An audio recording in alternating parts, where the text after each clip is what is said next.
On a remote ring of coral rising from the endless blue of the Pacific, a young Japanese sailor named Hiroshi knelt in the shallow lagoon water. His fingers blistered and bleeding as he tied another bundle of sharpened stakes into place along the reef. He paused for a moment, wiped the sweat from his eyes with the back of his arm, and stared out toward the open ocean.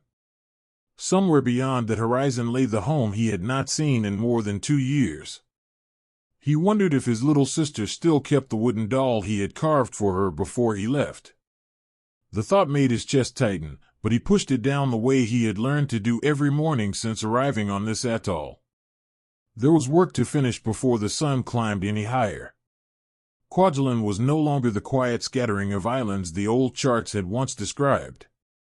It had become something else entirely, a fortress built by men who carried the weight of an empire on their shoulders and the ache of separation in their hearts. Rear Admiral Monzo Akiyama walked the narrow paths between the newly constructed blockhouses each dawn, his boots sinking slightly into the coral sand. He was not a man given to grand speeches. He spoke instead with his presence, stopping to ask a work crew how the concrete was setting, nodding when a young lieutenant reported that the coastal guns had been test-fired the day before. The admiral's face carried the lines of a man who had spent too many nights studying maps by lantern light, yet there was still a quiet steadiness in his eyes when he looked at the men under his command. They were his responsibility now, these sailors and soldiers and laborers who had been sent to this distant place to hold the line. For Hiroshi and the others like him, the days blended into one another in a rhythm of heat, salt, and exhaustion. They rose before first light, ate a thin breakfast of rice and dried fish, then moved to whatever section of the defenses needed strengthening that day. Some days it was hauling heavy logs to reinforce the fighting positions. Other days it was digging deeper trenches that would later be topped with coral and sand. The work never seemed to end. The atoll stretched in a long, graceful curve, and every part of it had to be made ready. The men told themselves this labor was necessary, that every stake driven into the reef, every sandbag filled, every bunker roof thickened was another layer of protection between the enemy and the families waiting back in Japan. It gave the work meaning when their bodies ached and their hands cracked from the constant wet and sun. Among the Japanese sailors and naval troops were also the Korean laborers who had been brought to the atoll to help with the heaviest construction. Many of them spoke little Japanese, but they worked side by side with the others under the same brutal sun. One of them, a quiet man everyone simply called Kim, had a way of noticing when someone was struggling. On especially hard days he would quietly pass an extra piece of dried fruit or help lift a beam that had grown too heavy for tired arms. There was no grand gesture in it, just the small, steady kindness of one exhausted man looking out for another. Hiroshi had once shared a cigarette with him during a rare break, the two of them sitting on a stack of unused sandbags while the lagoon lapped gently at the shore. They had not spoken much. There was little need for words when both men carried the same unspoken longing for distant homes and the same quiet understanding that this place, beautiful as it looked in the soft evening light, was never meant to be a home for any of them. Letters arrived when the supply ships came, and those days changed everything. Hiroshi would sit on the edge of his bunk with the thin paper in his hands, reading his mother's careful characters by the last light of day. She wrote about the garden, about how the persimmon tree had finally borne fruit again, about how his sister had started school. She never asked when he was coming home. She knew better than to put that question on paper. Instead, she filled the pages with the ordinary details of life continuing without him, and those ordinary details became the most precious thing he owned. He would fold the letter carefully and tuck it inside his shirt, close to his chest, where he could feel it when he worked the next day. It was a small, private reminder that the world he was defending still existed somewhere beyond the horizon. The Admiral understood this need for connection better than most. He made a point of walking among the men when the mail arrived, not to inspect, but simply to be seen. Sometimes he would stop and listen when a young sailor read a letter aloud to his friends. He never interrupted. He simply stood there, hands clasped behind his back, his expression softening for a moment before he moved on to the next position. In those quiet moments, the vast distance between commander and men seemed to shrink. They were all far from home. They were all carrying the same weight. Yet beneath the routines and the small kindnesses ran an undercurrent of something harder to name. The men had heard the stories from other islands, places where the fighting had already come and gone. They did not speak of those stories openly, but the knowledge lived in the way they worked faster when reconnaissance planes appeared high overhead, and the way they glanced toward the open sea whenever a new supply ship failed to arrive on schedule. The atoll felt secure in its isolation, ringed by reef and water, protected by the guns they had helped in place. But security is a fragile thing when you have seen what modern war can do to even the strongest positions. Some nights, lying on his thin mat listening to the soft sound of waves against the coral, Hiroshi would wonder whether all the stakes and bunkers in the world could truly keep the enemy from reaching this place. He never voiced the thought. To speak it aloud would have felt like a betrayal of the men working beside him and of the families whose faces lived in the letters tucked inside their shirts. The Admiral carried his own private reflections during those same quiet hours. He knew better than most how far the war had already stretched Japan's resources. He had seen the reports, understood the mathematics of distance and supply that made every additional garrison a gamble. Yet he also believed, with the steady conviction of a man who had given his life to the service, that holding this atoll mattered. If Kwajalein could serve as a shield, even for a little while, then the men under his command, the sailors who repaired the guns, the laborers who mixed the concrete, the young men like Hiroshi who drove stakes into the reef, would have done something lasting. That belief kept him walking the paths between the blockhouses each morning, kept his voice calm when he gave orders, kept him from showing the weariness that sometimes settled behind his eyes when no one was watching. The atoll itself seemed almost indifferent to the transformation happening across its surface. The palm trees still swayed in the steady trade winds. The lagoon still shimmered in impossible shades of turquoise and green when the sun was high. Fish still moved in silver flashes through the clear water inside the reef. The men who lived and worked there had learned to notice these small, enduring beauties because they offered a kind of quiet comfort that no amount of concrete could provide. A laborer might pause for a moment while carrying a heavy load and watch the way the light played across the water. A sailor might stand at the edge of the airfield they were extending and listen to the sound of waves rather than the sound of hammers. These were the moments that reminded them they were still human beings, not merely builders of defenses or defenders of territory. As the weeks passed, the sense that something was gathering beyond the horizon grew stronger, even if no one spoke of it directly. Supply ships came less frequently. The reconnaissance flights overhead increased. The Admiral spent longer hours in his headquarters, studying the latest reports by the light of a single lamp. The men worked harder, drove more stakes, poured more concrete, filled more sandbags. There was a kind of fierce, wordless determination in the way they moved now, not panic, but a steady, stubborn refusal to leave anything undone. Hiroshi found himself thinking less about when he might go home and more about making sure the position he had helped build would be as strong as possible for the men who would stand in it. The letter from his mother stayed close to his chest. The small kindnesses between the sailors and the Korean laborers continued. The Admiral still walked the paths at dawn. In those final days before everything changed, the atoll felt suspended between two worlds. One world was the fortress they had created with their hands and their endurance, the blockhouses, the gun positions, the sharpened stakes along the reef.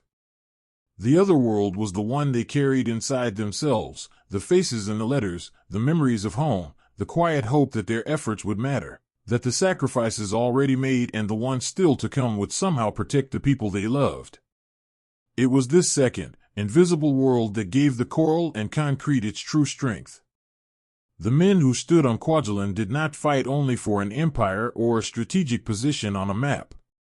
They fought, in their own private ways, for the ordinary lives they had left behind and for the chance, however slim, that those lives might continue in peace one day. If you have ever felt the pull of history through the objects people left behind, a faded letter, a worn photograph, a simple piece of memorabilia that once belonged to someone who stood where these men stood, then you understand why stories like this one matter. For those of you who want to hold a piece of that history a little closer, I want to share something genuinely valuable with you. There is a powerful film called Midway that captures the courage and sacrifice of the Pacific Theater in a way that stays with you long after the credits roll. And there are also authentic pieces of World War II memorabilia available that let you connect directly with the era these men lived through. Please, to keep yourself safe, only use the secure link I've placed in the description below.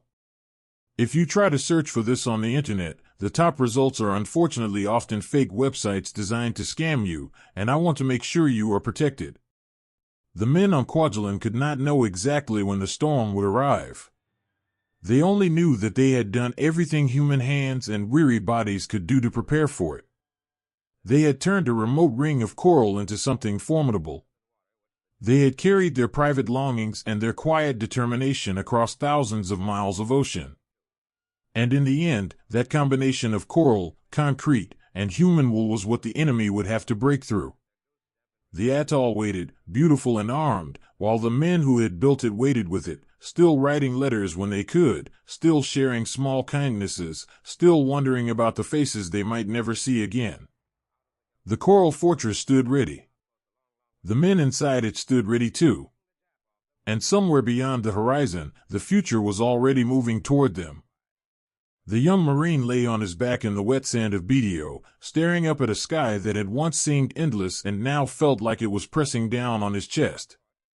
His name was Private First Class Thomas Riley, and the rifle he still clutched was slick with seawater and something darker. Around him, the island that had been promised as a quick objective had become a graveyard of coral and men. The gunfire had finally stopped, but the silence that followed was louder than anything he had ever heard.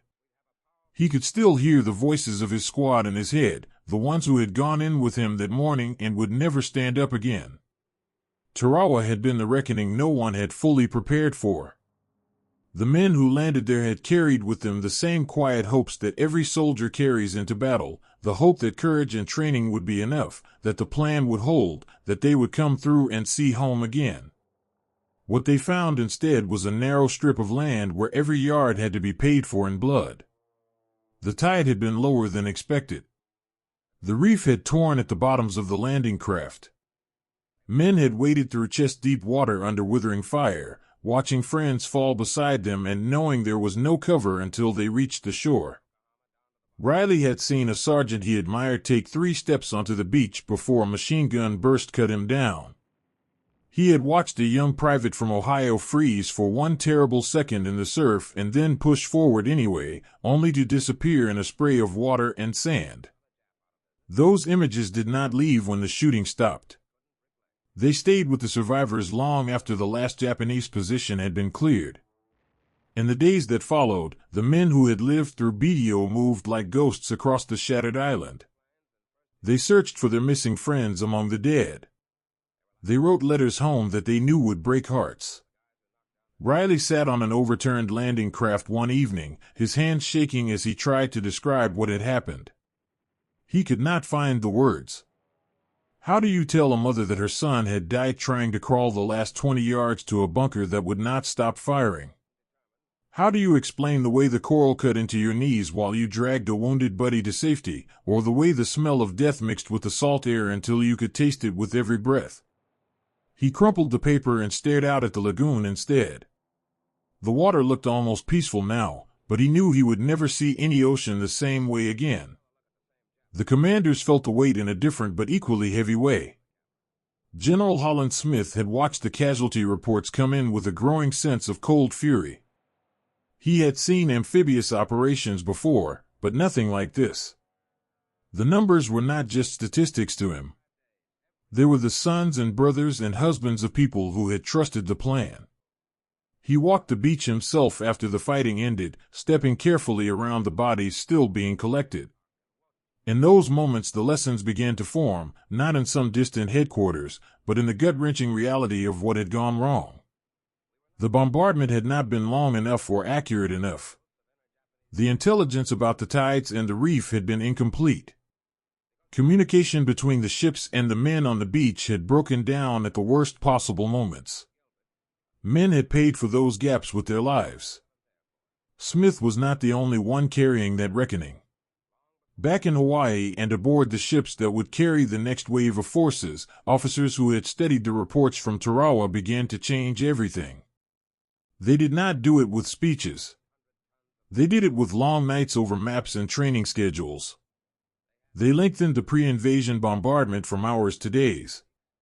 They demanded better photographs, better tidal data, better understanding of how the reefs would affect the landing craft. They pushed for more amphibious tractors, the tracked vehicles that could crawl over coral instead of getting hung up on it. They drilled the new units relentlessly, making sure every man understood what had happened on BDO and what would be different the next time. The lessons were not abstract. They were written in the faces of the men who had survived and in the empty bunks of those who had not. Riley was one of those who carried the lessons forward. After Tarawa, he was pulled from the line and sent to help train the fresh Marines who would form part of the force heading for the next objective. He did not want to talk about what he had seen, but the younger men could see it in his eyes. When he showed them how to move under fire, how to use the new tractors, how to stay low and keep moving even when everything inside you wanted to freeze, there was a quiet intensity in his voice that made them listen. He told them about the sergeant who had died in the first minutes, about the private from Ohio who had kept going anyway. He did not do it to frighten them.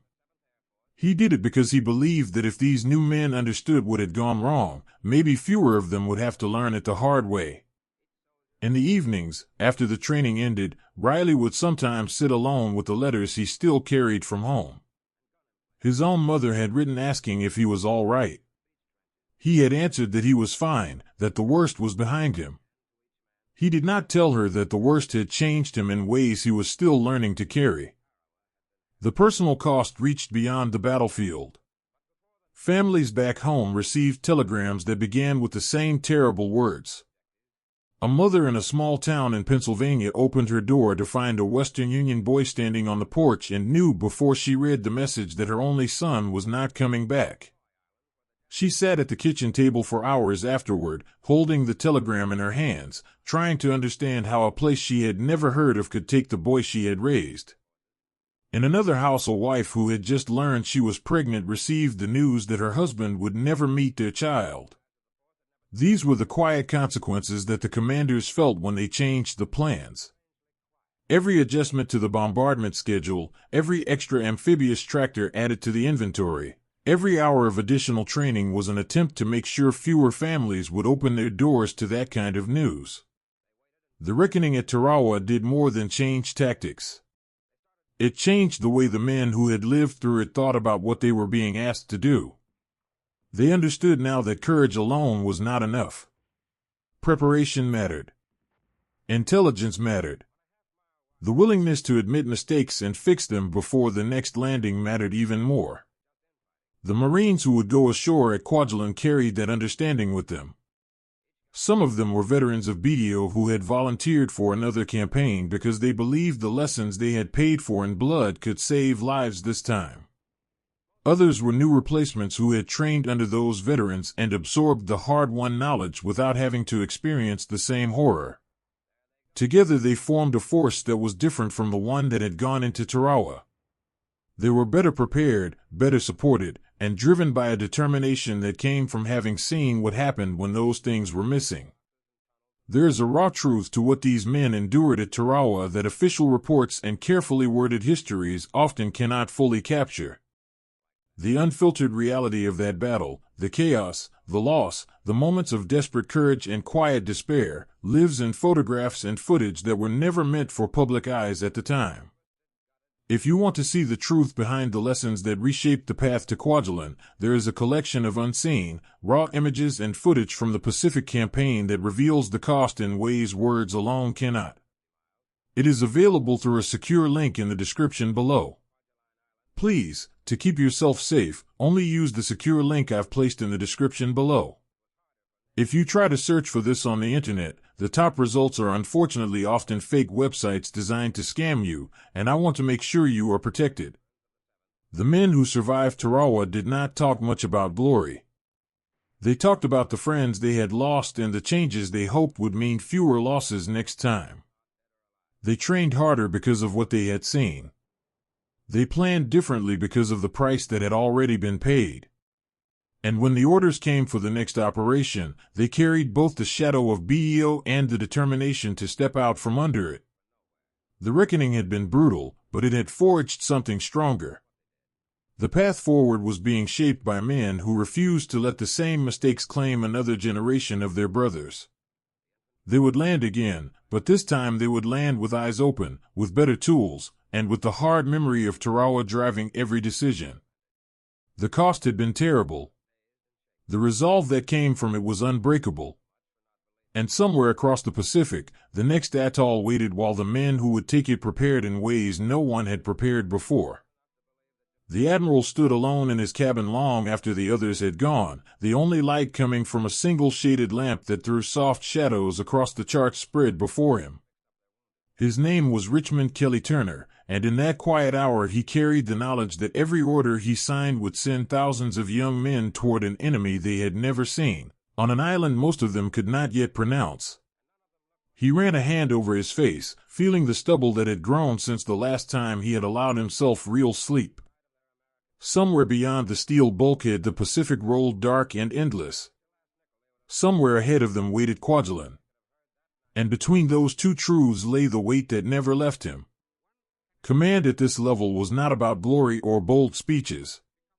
It was about the quiet arithmetic of lives. Turner had learned that lesson in the hard months after Tarawa, when the reports of what had happened on that narrow coral strip kept arriving long after the battle itself had ended. He had read every one. He had seen the names of men he had helped send there. Some of those names he recognized from earlier campaigns.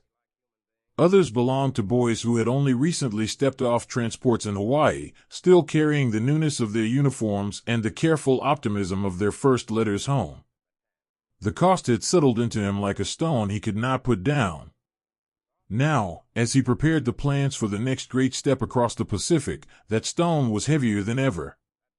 He was not alone in carrying it.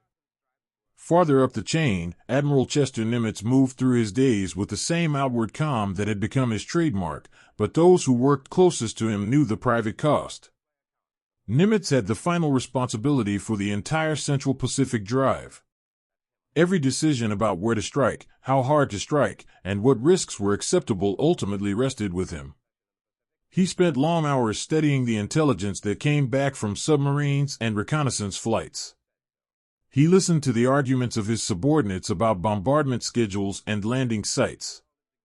And when the meetings ended, he often remained behind, standing at a window that looked out over the harbor, thinking about the men who would have to turn those plans into reality with their bodies and their courage. He had learned early in the war that the sea did not forgive mistakes. Every order he approved carried the possibility that good men would pay for any miscalculation with their lives. That knowledge never grew lighter with time. It simply became something he carried the way a man learns to carry an old injury, present always, acknowledged in private moments, never allowed to slow the work that still had to be done. Closer to the fighting, General Holland Smith carried a different but equally heavy burden. He was known for his blunt manner and his fierce loyalty to the Marines under his command, yet those who saw him in the quiet hours after Tarawa understood that the bluntness sometimes masked a deeper wound. Smith had walked the beaches of BEO after the shooting stopped. He had seen what happened when preparation fell short. The memory of those days stayed with him as he helped shape the plan for Kwajalein. He pushed his staff harder than ever before. He demanded longer bombardment, better coordination between ships and landing forces, more of the tracked vehicles that could carry men over the reef instead of leaving them exposed in the shallows. He did not do these things because he enjoyed being difficult. He did them because he could not bear the thought of sending another wave of young Marines into the same kind of slaughter he had already witnessed. When he spoke to his officers, his voice was often sharp, but the men who knew him best recognized the care beneath the edge. He was fighting to give his Marines every possible advantage this time, because he remembered too clearly what it had cost when those advantages had been missing. The burden showed itself in small, private ways that never made it into official reports. Turner sometimes found himself reading the same intelligence summary 3 times before the meaning settled, because his mind kept drifting to the faces of the young officers who would have to carry out the orders. Nimitz wrote letters by hand to the families of men who had died under his overall command, letters that went beyond the formal words required by regulation. He did not have to do that. No one would have faulted him for letting staff handle the correspondence. But he believed that if he was going to send men into danger, then the least he could do was look their families in the eye through the words he chose himself. Smith, for all his reputation as a hard man, kept a quiet habit of walking among the troops before major operations. He would stop and speak with a young lieutenant or a sergeant who had just come back from training, asking simple questions about their homes or their families. The conversations never lasted long, but the men who received that attention carried the memory of it into the landings. It was not strategy. It was the human recognition that these were not numbers on a plan. They were sons and brothers and fathers who had entrusted their lives to the decisions being made in rooms filled with maps and coffee cups. The weight of command revealed itself most clearly in the moments when the leaders had to balance what was necessary against what was possible. They knew that Kwajalein could not be taken without risk. Every amphibious operation carried the chance that something would go wrong despite the best preparation. Yet they also knew, from the hard education of Tarawa, that insufficient preparation carried its own terrible price. The discussions in the planning rooms were not abstract debates about doctrine. They were conversations about real men who would step off landing craft into unknown fire. When someone argued for a longer bombardment, they were arguing for the chance that more Japanese positions might be silenced before the first wave reached the beach. When someone pushed for additional rehearsals with the new landing vehicles, they were pushing for the possibility that fewer young Marines would be cut down while wading through surf. These were not small decisions. They were choices measured in lives, and the men who made them felt that measurement in their bones. There were nights when the burden became almost visible in the way these leaders carried themselves. Turner would sit in his cabin with the latest reports from the reconnaissance teams, reading descriptions of the Japanese defenses that had been built on Kwajalein. He could picture the blockhouses and the gun positions. He could imagine the men who would have to assault them. And he could feel, in a way that never left him, the responsibility for every life that would be risked in that assault.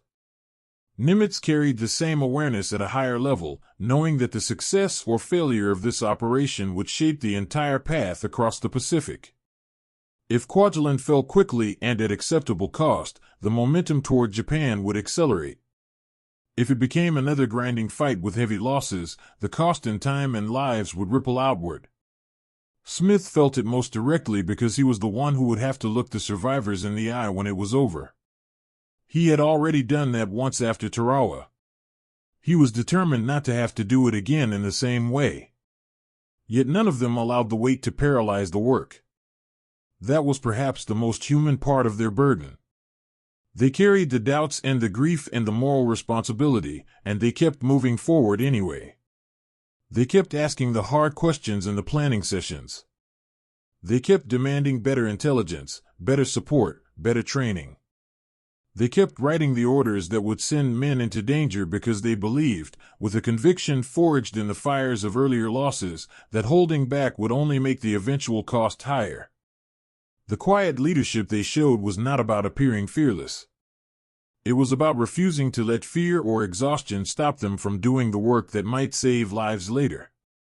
When a young staff officer brought Turner a revised landing schedule in the middle of the night, the admiral did not send him away. He read it carefully, asked quiet questions about the timing of the bombardment and the placement of the support ships, and then approved the changes with a simple nod. The officer left knowing that his work mattered, that the man at the top was paying attention to the details that would affect the men on the beaches. The same pattern repeated across the chain of command. Nimitz made time, even in the middle of enormous strategic pressures, to listen to the concerns of his amphibious commanders. Smith walked the training areas and spoke directly with the Marines who would carry the fight.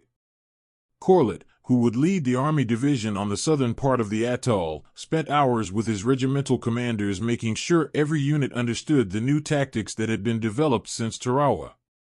These were not dramatic gestures. They were the steady, unglamorous work of men who understood that leadership in war often came down to thousands of small decisions made by people who carried the human cost of those decisions in their own hearts. There is a particular kind of courage required to send other men into danger while carrying the full knowledge of what that danger truly means. It is not the courage of the battlefield, though it draws from the same deep well. It is the courage to keep choosing the harder path because you believe it will spare lives in the end. The commanders who planned the assault on Kwajalein carried that courage every day. They carried it in the long nights over maps, in the difficult conversations with their staffs, in the private moments when the weight settled and they had to find the strength to stand up and continue anyway. They did it because they had seen what happened when preparation was lacking. They did it because they believed the men under their command deserved every advantage that careful planning and hard lessons could provide. And they did it because, beneath all the strategy and the orders, they never forgot that the names on their lists were attached to real young men with families waiting somewhere across an ocean. If these stories of quiet leadership and the heavy personal cost of command have moved you, and if you believe that keeping these human truths alive matters, then I want to ask something of you. The work of researching and telling these deeply personal stories takes real time and dedication. If you are able, consider leaving a small tip, as little as $1, to help support the continued effort of bringing these forgotten human stories to light and keeping history alive for future generations. You can find the secure link in the description below. Please, to keep yourself safe, only use the secure link I've placed in the description below. If you try to search for this on the internet, the top results are unfortunately often fake websites designed to scam you, and I want to make sure you are protected. The men who bore the burden of command for Kwajalein did not seek recognition for the weight they carried. They sought only to make the path ahead as survivable as possible for the thousands of young Americans who would step onto those coral beaches. They had learned from the hard education of earlier battles that every extra hour of preparation, every better piece of intelligence, every improved piece of equipment could mean the difference between a young man coming home and a family receiving a telegram.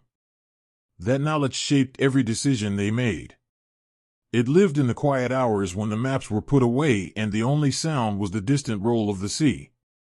And it lived in the resolve that, despite everything the war had already taken, they would keep carrying the burden because the alternative was unthinkable. The orders would be written. The men would go forward. And the commanders who had sent them would carry the knowledge of that choice for the rest of their lives, long after the guns had fallen silent on another distant atoll. The young Marines stood at the rail of the transport ship as the Pacific stretched endlessly in every direction, the wind carrying the salt smell of the sea and the low rumble of the engines beneath his feet. In his hands he held a letter he had already read 3 times that morning. It was from his mother back in a small town in Iowa, the paper soft from being folded and unfolded so often. Private First Class James Harlan had turned 21 3 weeks earlier, and he had spent most of that day wondering whether he would ever turn 22. Around him hundreds of other young men moved through the same routines they had followed for days now, cleaning weapons that were already clean, writing letters they hoped would reach home before the next battle began, or simply staring out at the water the way he was doing. None of them spoke much about what waited ahead. They did not need to. The memory of Tarawa had traveled with them across the ocean, carried in quiet conversations and in the careful way they prepared their gear. Harlan had grown up on a farm where the work never ended and the sky seemed bigger than any trouble. He had joined the Marines because he believed it was the right thing to do when his country asked. Now, standing on a ship that felt both enormous and fragile at the same time, he wondered if he had been right. He thought about his younger brother who had written asking when he was coming home, and about the girl he had taken to the county fair the summer before he left. Those thoughts felt far away here, where the only horizon was water and the only certainty was that the ship kept moving west. He folded the letter carefully and slipped it into the breast pocket of his shirt, close to his heart the way he had carried it since the day it arrived. It was not much protection, but it was something real to hold on to when everything else felt uncertain. All around him were men who carried similar stories. Some had come from cities and had never seen so much open water before this voyage. Others were farm boys like Harlan, or factory workers, or recent high school graduates who had traded classrooms for rifle training. They belonged to the 4th Marine Division and the 7th Infantry Division, and together they made up the force that would soon step onto the coral of Kwajalein. What bound them was not just the uniform or the orders they had been given. It was the quiet understanding that each of them had left something important behind and was now moving toward something none of them could fully imagine. They trained together on the decks when the weather allowed, running through drills that had been sharpened by the hard lessons of earlier landings. They practiced moving from ship to landing craft, climbing down the nets with full packs, learning to stay low and keep moving even when the sea tried to throw them off balance. The training was not gentle. It was meant to prepare them for the moment when preparation would be the only thing standing between them and the chaos of a beach under fire. Sergeant Michael Torres had seen more than most of the younger men. He had fought on Guadalcanal and carried the memory of those months in the way he moved and spoke. Now he found himself responsible for a squad of replacements who looked to him for answers he was not always sure he had. One evening after a long day of drills, a 19-year-old private named Eddie Kowalski asked him quietly whether the next landing would be like the stories they had heard from Tarawa. Torres did not answer right away. He looked at the boy's face, still carrying the softness of someone who had not yet seen what war could do, and chose his words carefully. He told Kowalski that every landing was different, that the men who had gone before had paid a price so that this time things might go better. He did not say it would be easy. He could not promise that. But he told the young private to focus on the man next to him, to stay with his squad, and to remember why they were here. Later that night Torres sat alone on the deck, smoking a cigarette and thinking about the letters he still owed his wife back in California. He had not written in several days. The words felt harder to find lately. He kept seeing the faces of men he had lost on previous islands and wondering how many of the boys in his squad would still be standing when this campaign ended. The ship itself became a small world of its own. Men slept in hammocks or on the deck when the heat below became too much. They ate meals that tasted the same every day and complained about it anyway because complaining was something normal to do. They played cards in the evenings, the games sometimes growing loud with laughter that felt too bright against the seriousness of where they were headed. Small kindnesses appeared in unexpected places. One Marine who had saved an extra piece of chocolate from his ration shared it with a seasick buddy who had not been able to keep food down for 2 days. Another wrote a letter home for a friend who could not find the right words after receiving news that his father had passed away back in Ohio. These were not grand gestures. They were the quiet ways men reminded each other that they were still human beings even as they moved toward a battle that might take the humanity from them. Letters from home arrived when the supply ships met them at sea, and those days changed the mood of the entire vessel. Men gathered in small groups to read the familiar handwriting, sometimes laughing at stories about younger siblings or neighborhood gossip, sometimes growing quiet when the words touched something deeper. Harlan received another letter from his mother during one of these deliveries. She had written about the harvest and about how the old dog still waited by the gate every evening as if expecting him to walk up the road. She did not ask when he was coming back. She had stopped doing that after his first deployment. Instead, she filled the pages with the ordinary life that continued without him, and those ordinary details became the most valuable thing he owned on that ship. He read the letter slowly, then folded it and put it away with the others. Later he sat on his bunk and tried to write a reply, but the words kept circling back to the same fear he could not bring himself to put on paper. He wrote about the weather instead, and about how the men in his platoon were looking out for each other. He signed it with love and sealed the envelope, knowing it might be the last letter she received from him. The private fears traveled with them even when no one spoke them aloud. Some men prayed more than they had before the voyage began. Others wrote final letters and gave them to friends with instructions to mail them only if they did not come back. A few simply grew quieter, carrying their thoughts inward where no one else could see them. Kowalski, the young private who had asked Torres about Tarawa, spent long hours at the rail staring at the water. He thought about the girl he had left behind and the ring he had planned to give her when he returned. He wondered whether she would still be waiting if he came home changed in ways he could not yet name. These were not the thoughts of heroes in stories. They were the thoughts of ordinary young men who had been asked to do something extraordinary and were trying to find the courage to meet that demand. The camaraderie that formed during those weeks at sea became its own kind of armor. Men who had barely known each other's names at the start of the voyage now shared food, watched out for each other during drills, and spoke in the shorthand of people who had already been through something difficult together. Torres noticed how the replacements had begun to move like a unit instead of a collection of individuals. He saw the way they checked each other's gear without being asked and how they covered for one another when someone was struggling with the endless motion of the ship.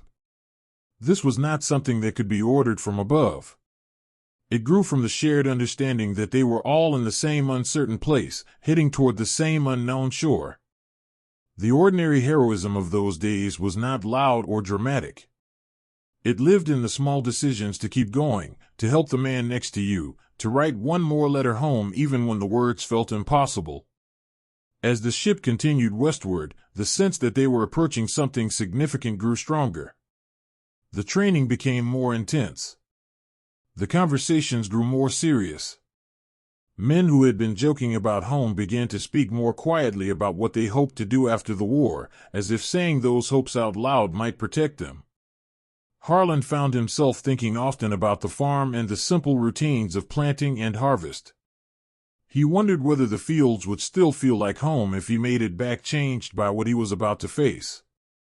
Torres wrote his wife a long letter one night, telling her things he had never put into words before, how much he missed her voice, how he wanted to take her dancing again when this was over, how he was trying to be the kind of man their future children could be proud of. He sealed the letter and gave it to a friend with instructions, just in case. Then he went back to checking his squad's equipment one more time, because that was the work that was still in front of him. The ordinary men on that ship carried the full weight of what they had been asked to do. They carried it in their letters and in their silences, in the way they looked after one another and in the private moments when fear rose up and had to be pushed back down. They were not larger than life.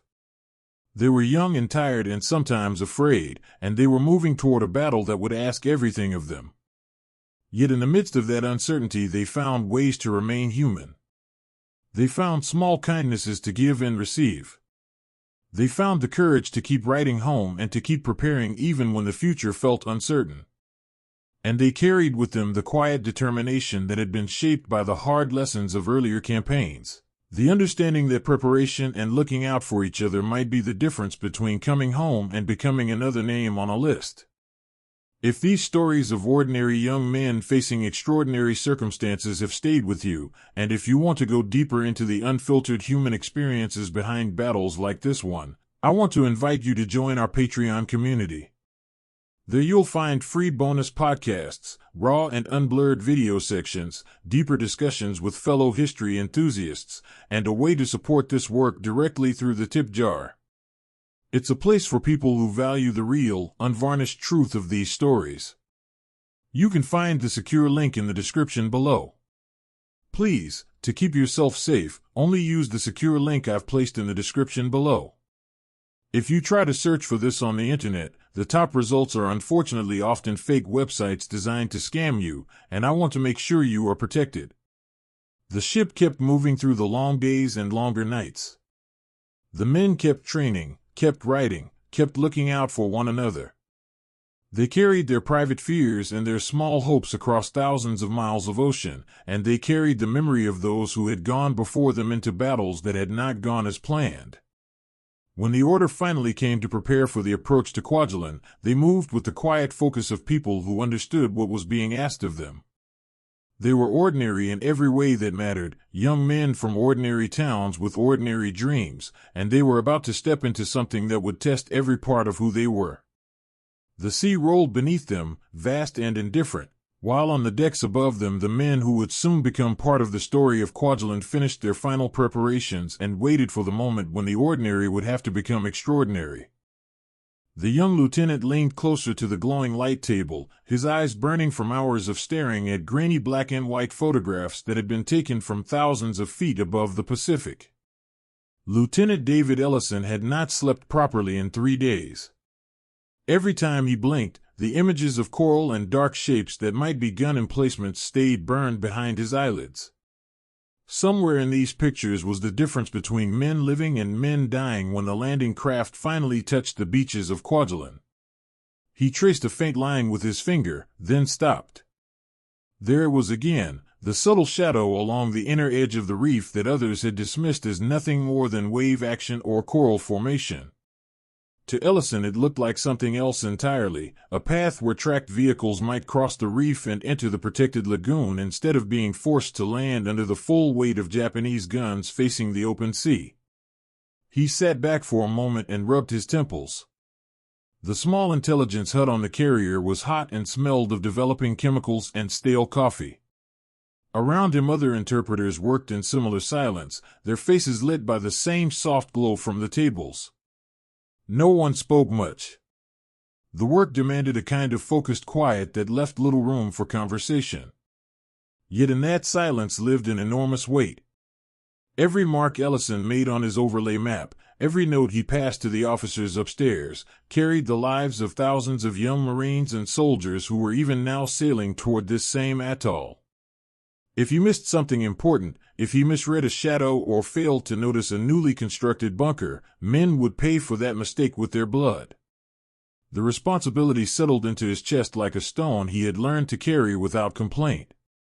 Far below the surface of that same ocean, a submarine moved through the darkness like a shadow itself. The USS Permit had been on station near Kwajalein for weeks, slipping in close enough to the atoll to watch the Japanese activity through its periscope and to listen to the sounds of construction and movement that traveled through the water. Lieutenant Commander William McMillan commanded the boat, and he carried his own version of the same heavy knowledge that haunted Ellison back on the carrier. Every patrol brought new risks. Japanese patrol boats and aircraft hunted for American submarines in these waters. Depth charges had already come close enough on previous missions to rattle the hull and leave men shaken long after the explosions faded.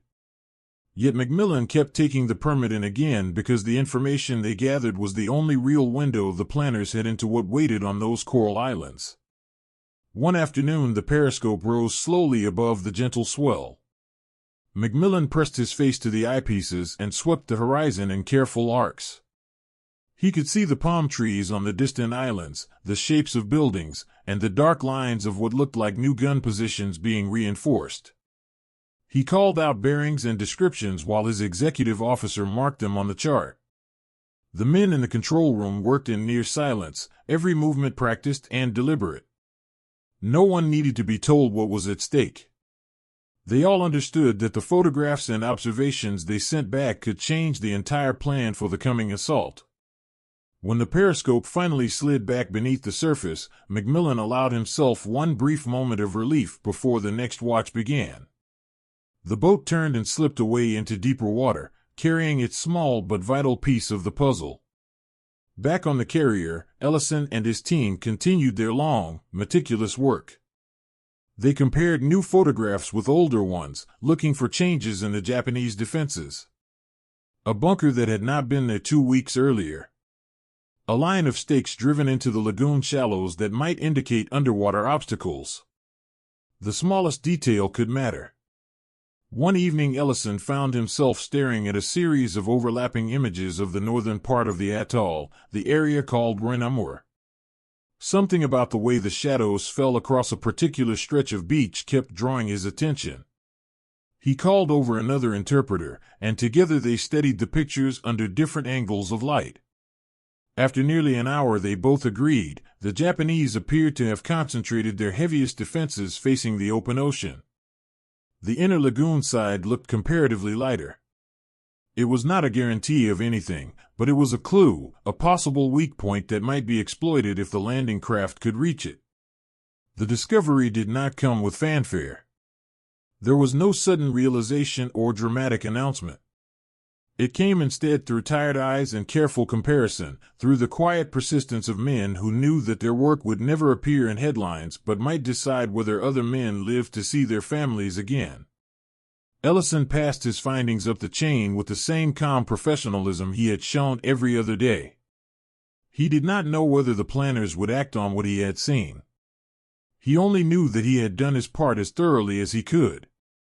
That night he wrote a short letter to his wife back in Ohio. He told her he was well and that the work was keeping him busy. He did not mention the photographs or the weight he carried.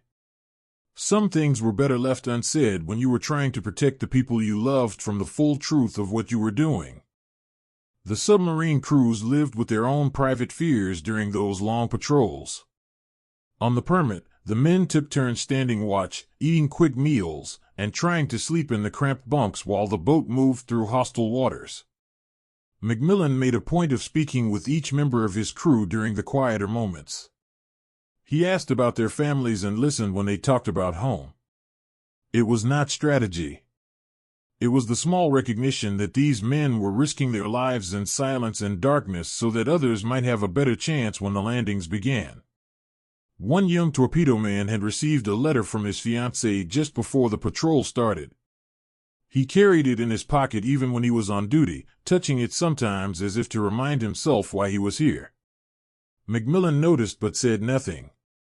He understood that every man needed something to hold onto when the depth charges came close and the hull groaned under the pressure.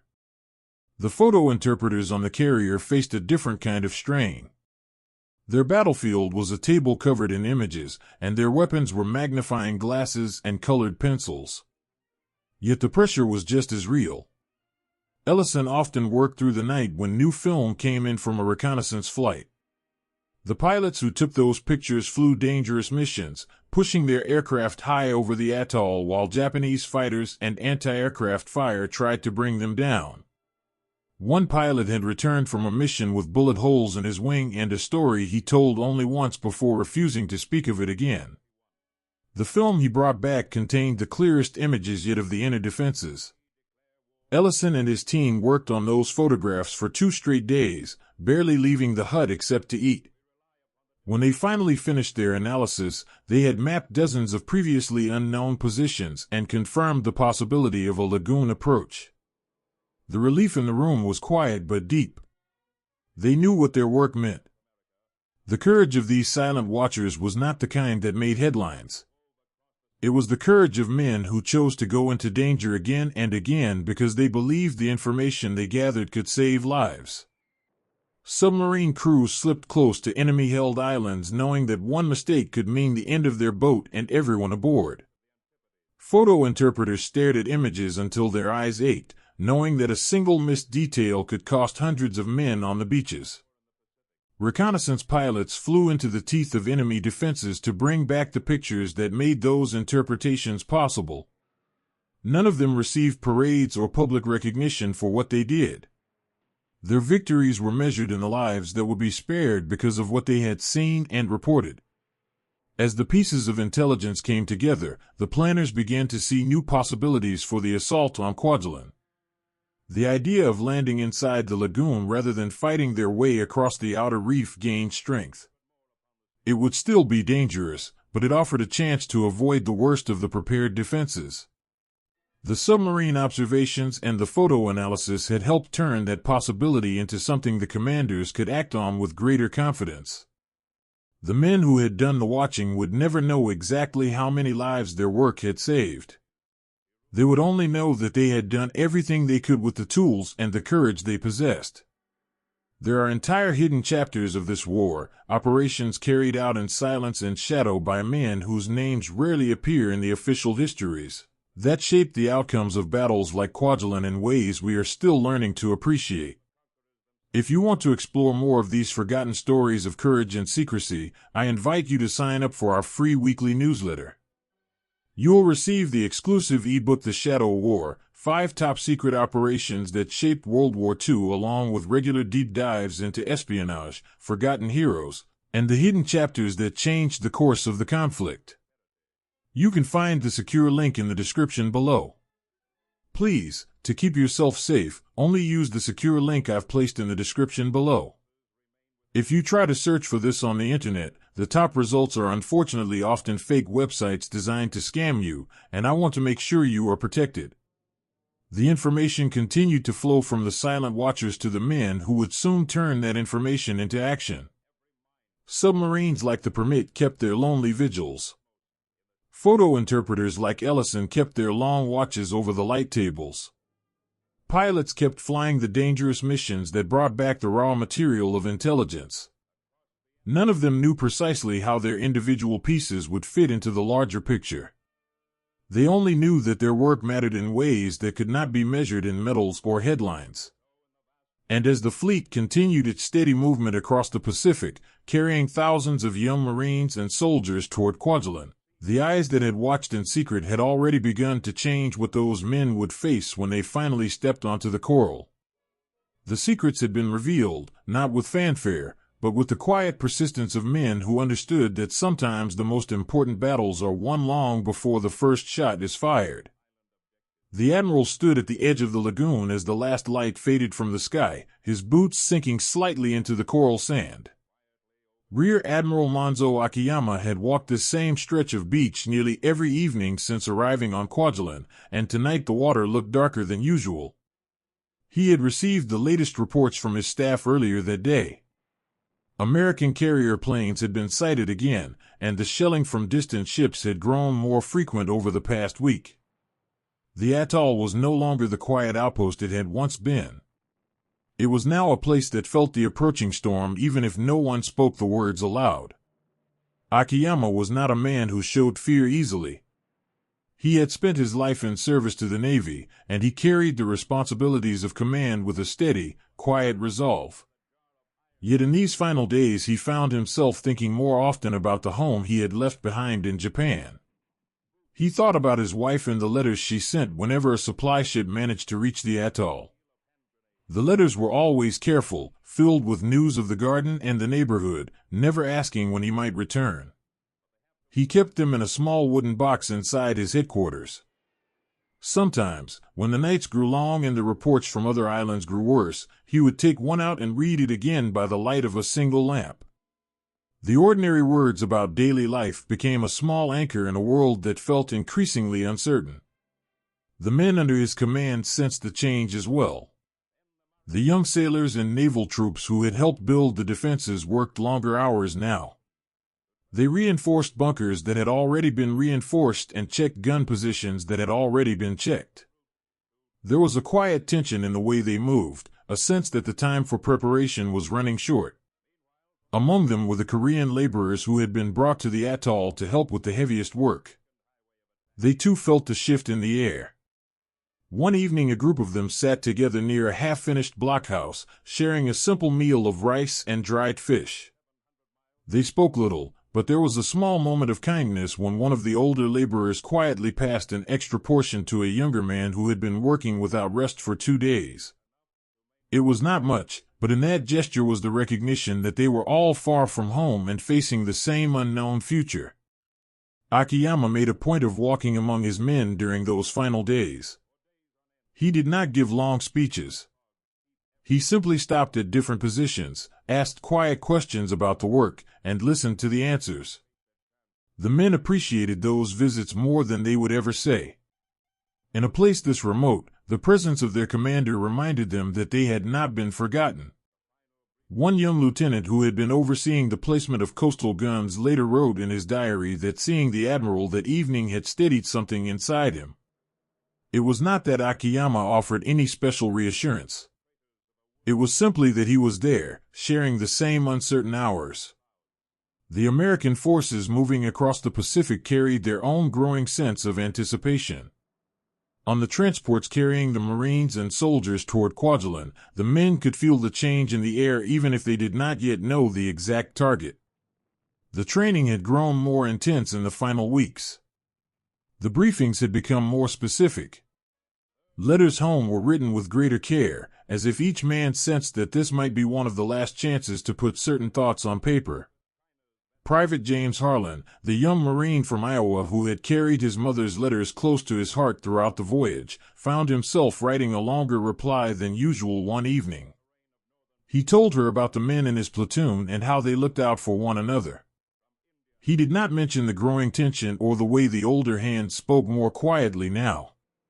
He signed the letter with the same words he always used and sealed it, then tucked it away with the others he hoped would reach home. On the Japanese side, Akiyama continued his evening walks even as the signs of the approaching force became harder to ignore. He knew the defenses his men had built were strong. He had seen the blockhouses and the gun positions with his own eyes. Yet he also understood the limits of what any fortress could do against a determined enemy with superior resources. The reports from other islands in the Marshalls and Gilberts had taught hard lessons. He carried those lessons with him as he walked the paths between the positions, speaking with officers and enlisted men alike. His presence was steady, but those closest to him noticed that he sometimes stood longer than usual at the water's edge, looking out toward the open ocean as if searching for something he could not yet see. The shelling began again on the morning of what would be one of his last days. American ships far beyond the horizon sent shells arcing toward the atoll. Most fell into the lagoon or struck the outer edges of the islands. The men took cover in the bunkers they had built, waiting for the barrage to lift. Akiyama remained at his headquarters, receiving reports and giving calm instructions. He had lived through similar bombardments before. He knew the importance of keeping his composure so that the men around him would do the same. When the shelling eased, he stepped outside to assess the damage. It was then that a single shell, fired from one of the distant ships, found its mark. The explosion was sudden and violent. Those who survived the direct hit later described the moment as one of terrible clarity followed by confusion. Akiyama was killed instantly. The man who had walked the atoll every evening, who had carried the weight of command across thousands of miles from Japan, was gone in the space of a single heartbeat. The news spread through the garrison in whispers. Some men refused to believe it at first. Others felt a cold certainty settle over them. The commander who had been their steady presence was no longer there. In his place was a sudden emptiness that no amount of preparation could fill. The irony of that moment would only become clear later. The admiral who had spent months overseeing the transformation of Kwajalein into a fortress did not live to see the battle that would test those defenses. He had prepared his men as best he could, walking among them, listening to their concerns, carrying his own private thoughts of home. And then, just days before the American landing force arrived, a single shell from a ship he would never see ended his command. The garrison continued its work. The bunkers were still manned. The guns were still ready. But something fundamental had shifted. The man who had given the orders and shouldered the final responsibility was gone. On the American transports, the men knew nothing of what had happened on the atoll. They continued their final preparations, checking gear, writing last letters, and speaking in the low voices of people who sensed that the waiting was almost over. Harlan sat on the deck one evening, watching the horizon and thinking about the farm back in Iowa. He wondered what the coming days would bring and whether he would ever walk those fields again. Around him other men did the same. They carried their private fears and their quiet hopes across the water, moving steadily toward a place where history was already shifting in ways none of them could yet see. The dramatic weight of those final hours on Kwajalein lay in the contrast between the steady leadership Akiyama had tried to provide and the sudden, impersonal violence that removed him from the story. He had been one man among thousands, yet his presence had mattered to the men who served under him. His death left them to face what was coming without the commander who had walked the beaches with them and carried the same isolation they all felt so far from home. Meanwhile, the American force continued its approach, the men aboard the transports unaware that one of the key figures on the other side was already gone. The tide was rising on both sides of the ocean, carrying ordinary men and their commanders toward a collision that would be shaped as much by what had already happened in those quiet final days as by the fighting that was still to come. If these stories of command, loss, and the quiet human moments before battle have stayed with you, I want to share something that might help you connect even more deeply with the Pacific theater and the men who lived through it. There are powerful films like Midway that capture the courage and sacrifice of that campaign in ways that stay with you, and there are also authentic pieces of World War II memorabilia that let you hold a small part of that history in your hands. You can find recommendations for both through a secure link in the description below. Please, to keep yourself safe, only use the secure link I've placed in the description below.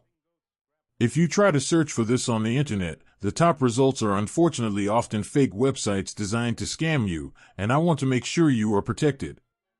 The atoll waited in the days that followed Akiyama's death. The men who remained continued to man their positions and check their defenses, but the absence of their commander lingered like a shadow across the coral. They had built something formidable with their hands and their endurance.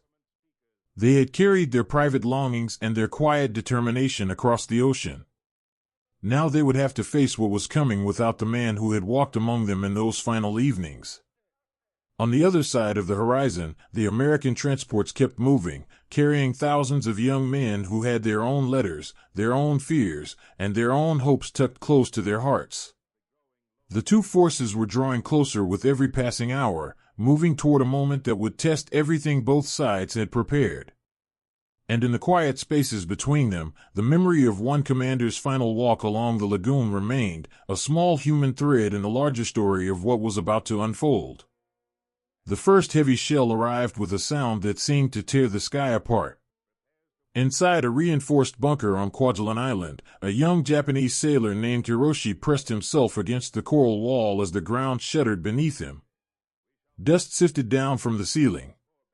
The single lantern swung wildly on its hook. Around him other men sat in silence, their faces lit by the flickering light, each one carrying the same private thought that this might be the moment everything ended. They had been told the defenses were strong. They had helped build them with their own hands. But nothing in the months of preparation had prepared them for the sheer weight of steel and fire that now fell from the sea and sky. Hiroshi had been on the atoll for nearly 2 years. In that time he had written many letters home to his family in a small coastal village, letters filled with careful descriptions of the work and the weather, never the fear that sometimes rose in his chest during the long nights. Now, as another shell exploded somewhere above, he thought about his mother and the way she used to leave a small dish of pickled vegetables by his sleeping mat when he was a boy. The memory felt impossibly distant. He closed his eyes and tried to hold onto it while the bunker shook again. Beside him an older sailor reached out and placed a steady hand on his shoulder for a brief moment.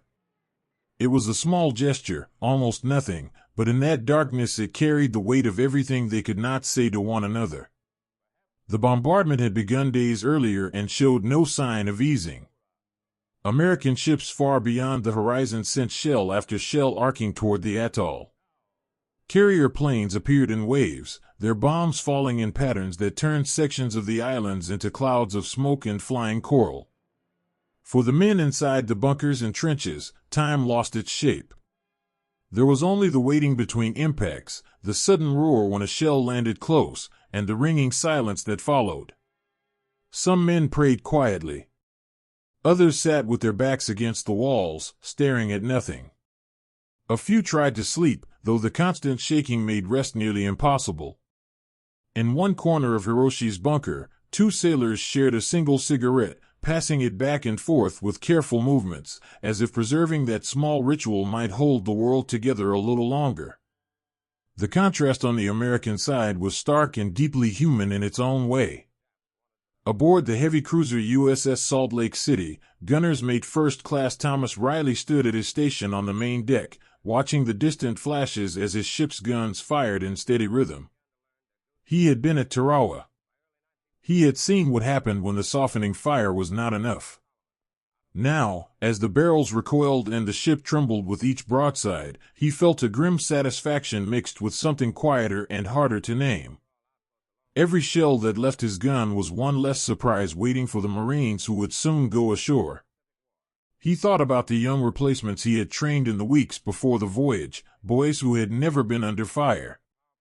He hoped the work he was doing now would give them a better chance than the men at Tarawa had received. On the flight deck of a nearby carrier, a young pilot named Lieutenant Mark Ellison climbed into his cockpit for another mission. The plane was already loaded with bombs. Around him other aircraft were warming up, their engines filling the air with a deep, vibrating roar.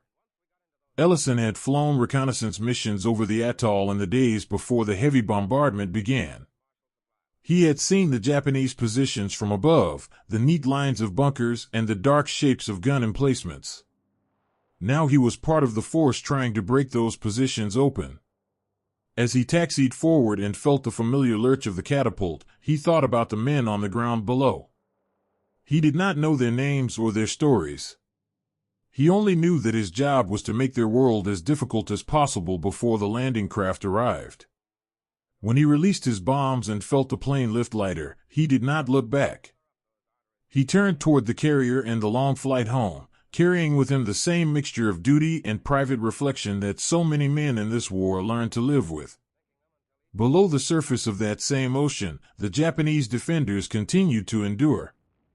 In Hiroshi's bunker the air had grown thick with dust and the smell of fear. A young Korean laborer who had been working on the defenses until the shelling started sat with his knees drawn up, his arms wrapped around them. He had not chosen this fight. He had been brought to the atoll to build, not to die inside a concrete box. Yet here he was, sharing the same terror as the Japanese sailors around him. When a particularly close explosion sent a shower of debris across the floor, the man next to him instinctively reached out and pulled him lower, shielding him with his own body for a few seconds. It was an instinctive act of protection between two strangers who had little in common except the ground shaking beneath them. In that moment, nationality and orders meant less than the simple human need to keep another person from harm. The American sailors firing the guns felt the weight of their actions in different ways. On the destroyers and cruisers that ringed the atoll, men worked in shifts, loading shells, adjusting sights, and calling out corrections as spotter planes reported the fall of shot. There was a professional rhythm to it, a practiced efficiency that came from months of training. Yet during the quieter moments between firing runs, some of them allowed themselves to think about what those shells were doing to the men on the receiving end. One young loader on a cruiser wrote a short letter to his sister between watches, describing the endless thunder of the guns and the way the ship seemed to breathe with each broadside. He did not write about the destruction. He wrote instead about the men he worked beside and how they kept each other going through the long hours. The letter was a small anchor to the world beyond the guns. As the bombardment continued day after day, the psychological toll on both sides grew heavier. For the Japanese inside their positions, the constant threat created a strange kind of suspended time. Men who had once talked about home and what they would do after the war now spoke less. They conserved their energy for the waiting. Some wrote final letters and gave them to friends with instructions to send them if they did not survive. Others simply sat in silence, listening to the world outside their bunkers being torn apart. Hiroshi found himself thinking more and more about the small garden his family kept behind their house. He pictured the vegetables growing in neat rows and the way the evening light fell across the fields. These memories became his refuge when the shells came closest. On the American ships, the men executing the bombardment carried their own private reflections. They knew this was different from Tarawa. The planners had insisted on a longer, heavier softening phase precisely because of what had gone wrong there. The sailors understood that their work was meant to break the will of the defenders and destroy as many fixed positions as possible before the first wave of Marines and soldiers stepped onto the beaches. There was a grim purpose in that knowledge. Yet when they saw the columns of smoke rising from the atoll or felt the distant concussion of their own shells, some of them felt the human cost of that purpose settle into their chests. They did not speak of it often. The work continued regardless. The contrast between the two experiences remained sharp and deeply human. Below the surface of the atoll, men huddled in darkness, listening to the world above them being destroyed, each one carrying his own fears and memories of home. Above that same water, other men stood at their guns or climbed into their aircraft, performing their duties with professional focus while carrying their own private thoughts about the destruction they were creating. Neither side could see the other clearly. They experienced the same event through entirely different lenses, one of terror and endurance, the other of duty and calculated force. Yet both were bound by the same fundamental truth: young men far from home were being asked to endure and to inflict suffering in the name of larger goals they could only partly understand. There is a raw, unfiltered reality to these moments of prelude that official accounts often soften or omit entirely. The terror inside the bunkers, the exhaustion on the gun decks, the quiet moments of human connection that appeared even in the midst of overwhelming violence. These are the truths that shaped what would happen next on Kwajalein. If you want to see the unvarnished reality behind these contrasting experiences, there is a collection of unseen, raw images and footage from the Pacific Campaign that reveals the harsh cost on both sides in ways words alone cannot convey. It is available through a secure link in the description below. Please, to keep yourself safe, only use the secure link I've placed in the description below. If you try to search for this on the internet, the top results are unfortunately often fake websites designed to scam you, and I want to make sure you are protected. The bombardment did not stop. It rose and fell in waves, sometimes easing for a few hours before returning with renewed force. Inside their positions, the Japanese defenders continued to endure, drawing on reserves of quiet resilience they had not known they possessed. On the American ships, the sailors and airmen continued their work, knowing that every shell and every bomb was part of an effort to make the coming landings less costly than they might otherwise have been. The sky and the sea had become instruments of war, and the men caught between them carried the full human weight of that transformation. As the final hours of the prelude ticked away, both sides waited for what would come next, one side in darkness and fear, the other in the bright, noisy certainty of their guns. The atoll itself seemed to hold its breath between the explosions, while the men who would soon decide its fate prepared in their own very different ways for the moment when the waiting would finally end. The young soldier gripped the side of the rubber boat as it rose and fell with the gentle swell. Around him the darkness felt absolute, broken only by the faint phosphorescence of the water and the occasional low murmur from the men packed shoulder to shoulder with him. Private First Class Robert Kane had never been this close to an enemy-held shore before. He could smell the salt and the faint, unfamiliar scent of the coral islands ahead. Somewhere in that darkness waited the tiny speck of land his unit had been ordered to take before first light. It had no name that mattered to anyone outside the operation orders. It was simply one more nameless islet among many that ringed the larger atoll. Yet to Kane and the 11 other men in the boat, it had become the entire world. They had left the transport ship hours earlier in the pre-dawn blackness, paddling and motoring in near silence. The plan was simple in words but terrifying in its execution: slip onto the small island, secure it quickly, and establish a position from which artillery could later support the main landings on the bigger islands. Kane kept his thoughts on the man directly in front of him, a sergeant named Miller who had fought at Tarawa and carried himself with the quiet steadiness of someone who had already survived the worst. Miller had said little during the approach, but his presence alone had steadied the younger men. When the boat scraped against the coral and the order came to move, Kane felt his heart hammering against his ribs. He stepped into the shallow water, the cold shock of it rising to his knees, and followed the dark shapes moving ahead of him toward the darker mass of land. The landing was not the chaotic hell some of them had feared. There was no immediate burst of machine gun fire. Instead, there was only the soft sound of water against coral and the careful, almost silent movement of men spreading out across the narrow beach. Kane found himself kneeling behind a low rise of sand with two other soldiers, their rifles ready, listening to the night. Somewhere to their left a single shot cracked, then another. A brief exchange of fire flared and died. Then silence returned. In that silence Kane became aware of his own breathing and the way his hands trembled slightly on the stock of his rifle. He thought about the letter he had written to his sister 2 nights earlier and wondered if she would ever read it. The thought passed quickly. There was work to do. Sergeant Miller moved among the small group with calm efficiency. He positioned 2 men to watch the narrow trail that led inland and sent another pair to scout the far side of the islet. The island was tiny, barely large enough for the artillery piece they would later bring ashore. Yet its value lay in what it could become once secured, a platform from which American guns could reach the main Japanese positions on the larger islands. Miller understood this. He had seen at Tarawa what happened when supporting fire was weak or poorly placed. Tonight he moved with the deliberate care of a man who intended to give the next wave every possible advantage. When he returned to Kane's position, he placed a hand briefly on the young soldier's shoulder and said in a low voice, "Stay low. Watch the tree line. We're not alone here." It was not much, but the simple contact and the quiet instruction steadied something inside Kane.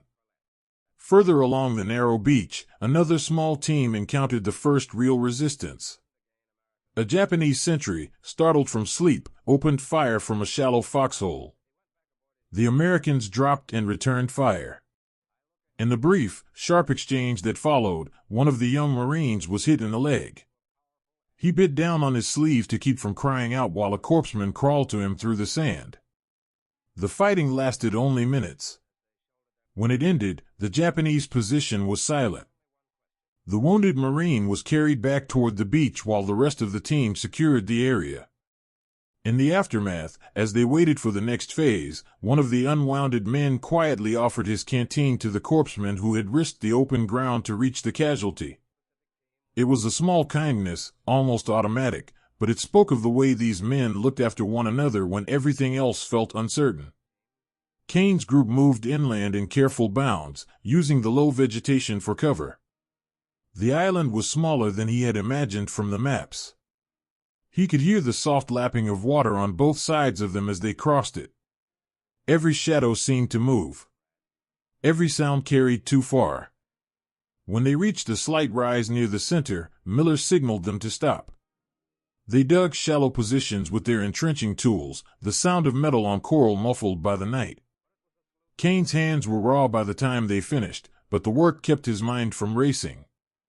As the sky began to show the first faint gray of approaching dawn, he allowed himself a moment to look back toward the water. The rubber boats that had brought them were already pulling away, heading back to the ships for the next load.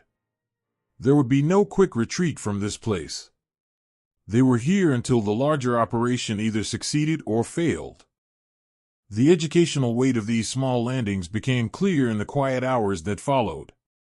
By securing these outer islets, the Americans gained positions from which they could bring artillery to bear on the main Japanese defenses before the larger assault began. It was a direct application of lessons learned at Tarawa, where supporting fire had sometimes been too little or too late. Here, the tiny islands served as stepping stones, allowing guns to be placed and registered on targets while the main force still waited offshore. The men who took them first did not think in those strategic terms. They thought about staying alive, about keeping the man next to them alive, and about completing the task they had been given. Yet their actions created the foundation for everything that would follow. As daylight strengthened, more men arrived on the islet. Engineers came with equipment to prepare firing positions. Supplies were brought ashore in small boats. Kane watched as the first artillery piece was manhandled into place. The work was slow and exhausting under the growing heat, but there was a grim satisfaction in seeing the gun set and the ammunition stack nearby. Miller moved among the new arrivals, giving quiet instructions and checking positions. At one point he stopped beside Kane again and offered him a piece of hard candy from a small tin he carried. "You did good tonight," he said simply.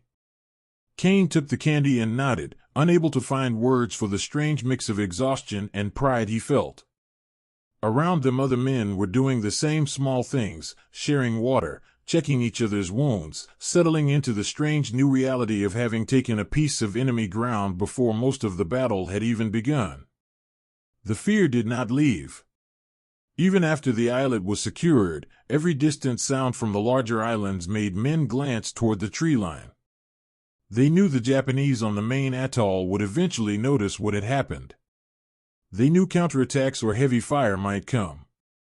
Yet in the midst of that uncertainty, the ordinary rhythms of soldiers taking care of one another continued. A young private who had been too frightened to eat earlier finally accepted a portion of rations from a buddy. Another man wrote a quick note in a small notebook, then tore out the page and folded it carefully, as if preserving a thought he might need later. These were not the actions of heroes in stories. They were the quiet, human ways men held themselves together when they had been asked to do something far larger than themselves. By mid-morning the islet had been transformed from an unknown speck of coral into a functioning artillery position. The gun was ready. Communications had been established with the ships offshore. The men who had landed in darkness now stood in daylight, dirty, tired, and still very much alive. Kane found a moment to sit on a stack of ammunition crates and look out across the water toward the larger islands that still waited. He thought about how small this place was and how much it now mattered. The fear was still there, but it had changed shape. It was no longer the fear of the unknown approach. It was the fear of what would come next, mixed with the quiet knowledge that they had already done something important. If these stories of ordinary young men stepping into the unknown in the pre-dawn hours have moved you, and if you believe in keeping the human truth of these moments alive, then I want to ask something of you. The work of researching and telling these deeply personal stories takes real time and dedication. If you are able, consider leaving a small tip, as little as $1, to help support the continued effort of bringing these forgotten human stories to light and keeping history alive for future generations. You can find the secure link in the description below. Please, to keep yourself safe, only use the secure link I've placed in the description below. If you try to search for this on the internet, the top results are unfortunately often fake websites designed to scam you, and I want to make sure you are protected. The tiny islands had been taken. The guns were in place. The first American boots had touched enemy soil in the outer ring of the atoll, and the men who had done that work now waited for the larger storm to begin. They had faced the darkness and the unknown with nothing but their training, their small teams, and the quiet courage to move forward when every instinct told them to stay low. Some of them would not live to see the end of the coming battle. Others would carry the memory of that pre-dawn landing for the rest of their lives. But in those first hours, on those forgotten specks of coral, they had already changed the shape of what was to come. The giant stakes had been met by ordinary men doing extraordinary things in the quietest hours before the real fighting began. And across the water, the main islands of Kwajalein waited while the first pieces of the larger assault quietly fell into place. The first wave of Marines hit the beach on Roy with a speed that felt almost unreal after everything they had been told to expect. Private First Class Richard Beatty Anderson waded through the shallow water, his boots sinking into the soft coral sand, and realized with a sudden clarity that the stories from Tarawa were not repeating themselves here. The bombardment had been heavier. The landing craft had reached the shore more cleanly. The Japanese fire, while still deadly, did not blanket the beach the way it had on that earlier island. Anderson felt the difference in his body as he moved forward, rifle ready, heart hammering against his ribs. Around him other young Marines were doing the same thing, advancing, dropping when fire came close, then rising again to push inland toward the airfield that gave this small island its strategic value. Anderson was 22 years old, from Tacoma, Washington, and like so many around him he carried both the fear of what might happen and the quiet determination to do his part. He had heard the veterans talk about Tarawa in low voices during the voyage. He had seen the way their eyes changed when they spoke of it. Now, as he moved across the open ground toward the first Japanese positions, he felt the weight of those stories pressing on him. Yet something was different. The Marines around him were moving with purpose and coordination that felt new. The supporting fire from the ships and the planes overhead was landing where it was supposed to. For the first time in this war, it seemed the preparation might actually be matching the reality on the ground. The airfield on Roy was the prize, a long stretch of coral runway that the Japanese had used to project power across the Central Pacific. Capturing it quickly would deny the enemy a base and give the Americans a forward position almost immediately. Anderson and his squad pushed toward it through scattered resistance. Japanese defenders fired from pillboxes and trenches, but the coordinated advance of the Marines overwhelmed many of those positions before they could fully react. Small groups of Japanese soldiers made desperate stands, only to be flanked or suppressed by the steady pressure of the American advance. Anderson saw one of his squad mates fall when a burst of machine gun fire caught him in the open. He and another Marine dragged the wounded man behind a low rise of coral and stayed with him until a corpsman arrived. In that moment, with bullets still snapping overhead, Anderson felt a strange mix of fear and fierce protectiveness that defined so much of what these young men experienced in battle. As the morning wore on, the momentum of the assault grew. The Japanese resistance, though fierce in pockets, could not match the speed and weight of the Marine advance. Anderson found himself moving across the open airfield itself, the long concrete strip stretching out in front of him under the tropical sun. The speed of the victory was startling even to the men who were making it happen. Positions that might have taken hours or days to clear were falling in minutes. The lessons from Tarawa, longer and more accurate bombardment, better use of amphibious tractors, improved coordination between infantry and supporting arms, were paying off in real time.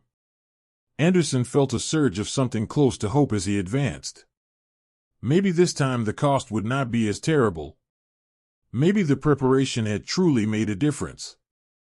Then the moment came that would define his place in the story of this battle.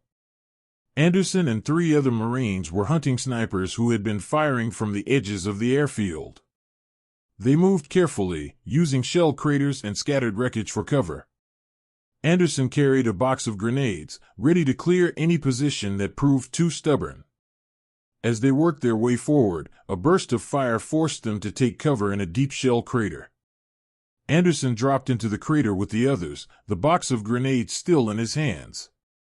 In the confined space, as he tried to ready one of the grenades to throw back toward the enemy position, the ping came free too soon.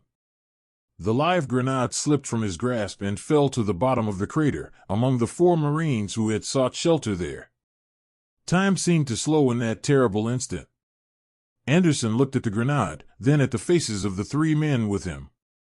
There was no time to think, only to act. He threw himself onto the grenade, covering it with his body as it exploded. The blast tore through him, but the 3 Marines he shielded survived. They would carry the memory of that moment for the rest of their lives, the sudden, selfless courage of a young man who chose to give everything so that others might live. Anderson's sacrifice happened in seconds, but its meaning would echo far beyond that shell crater on Roy. The men who had been with him in the crater reacted with the stunned silence that often follows such acts. One of them later described the moment as one of complete disbelief followed by a fierce determination to make Anderson's sacrifice mean something. They finished clearing the sniper position, then carried their fallen comrade back toward the aid station that had been set up near the beach. Word of what had happened spread quickly among the Marines still fighting across the airfield.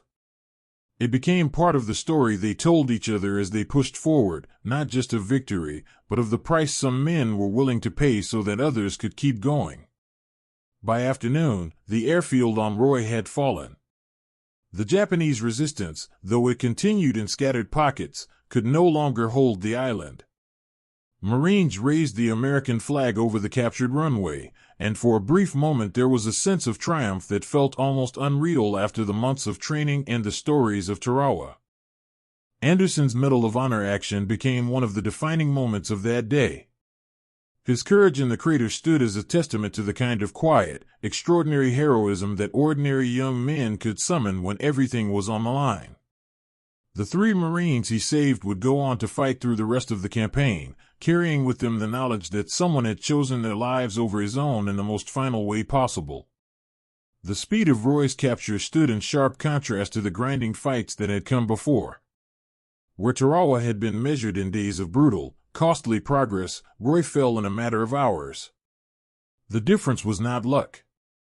It was the result of everything the American forces had learned and applied, the longer bombardment that had weakened the defenses, the better intelligence that had allowed for more precise planning, the improved tactics that let small units move and support each other effectively. Anderson and the men around him had been the ones to turn those lessons into reality on the ground. Their courage, both in the steady advance across the airfield and in the split-second decision inside the crater, had helped make the rapid victory possible. Yet even in triumph, the human cost remained visible. Wounded Marines were carried back to the beach. Bodies were collected with the quiet respect that soldiers show one another. Anderson's name began to be spoken with a kind of reverence among the men who had fought beside him. He had been one of them, a young Marine doing his job, until the moment when doing his job required everything he had. That transformation from ordinary to extraordinary happened in the space of a few seconds inside a shell crater, but it would be remembered as long as the story of Kwajalein was told. If the courage of young men like PFC Richard Beatty Anderson and the stunning speed with which Roy fell have stayed with you, and if you want to go deeper into the unfiltered human experiences behind these moments of sacrifice and victory, I want to invite you to join our Patreon community. There you'll find free bonus podcasts, raw and unblurred video sections of the documentary, deeper discussions with fellow history enthusiasts, and a way to support this work directly through the tip jar. It's a place for people who value the real, unvarnished truth of these stories. You can find the secure link in the description below. Please, to keep yourself safe, only use the secure link I've placed in the description below. If you try to search for this on the internet, the top results are unfortunately often fake websites designed to scam you, and I want to make sure you are protected.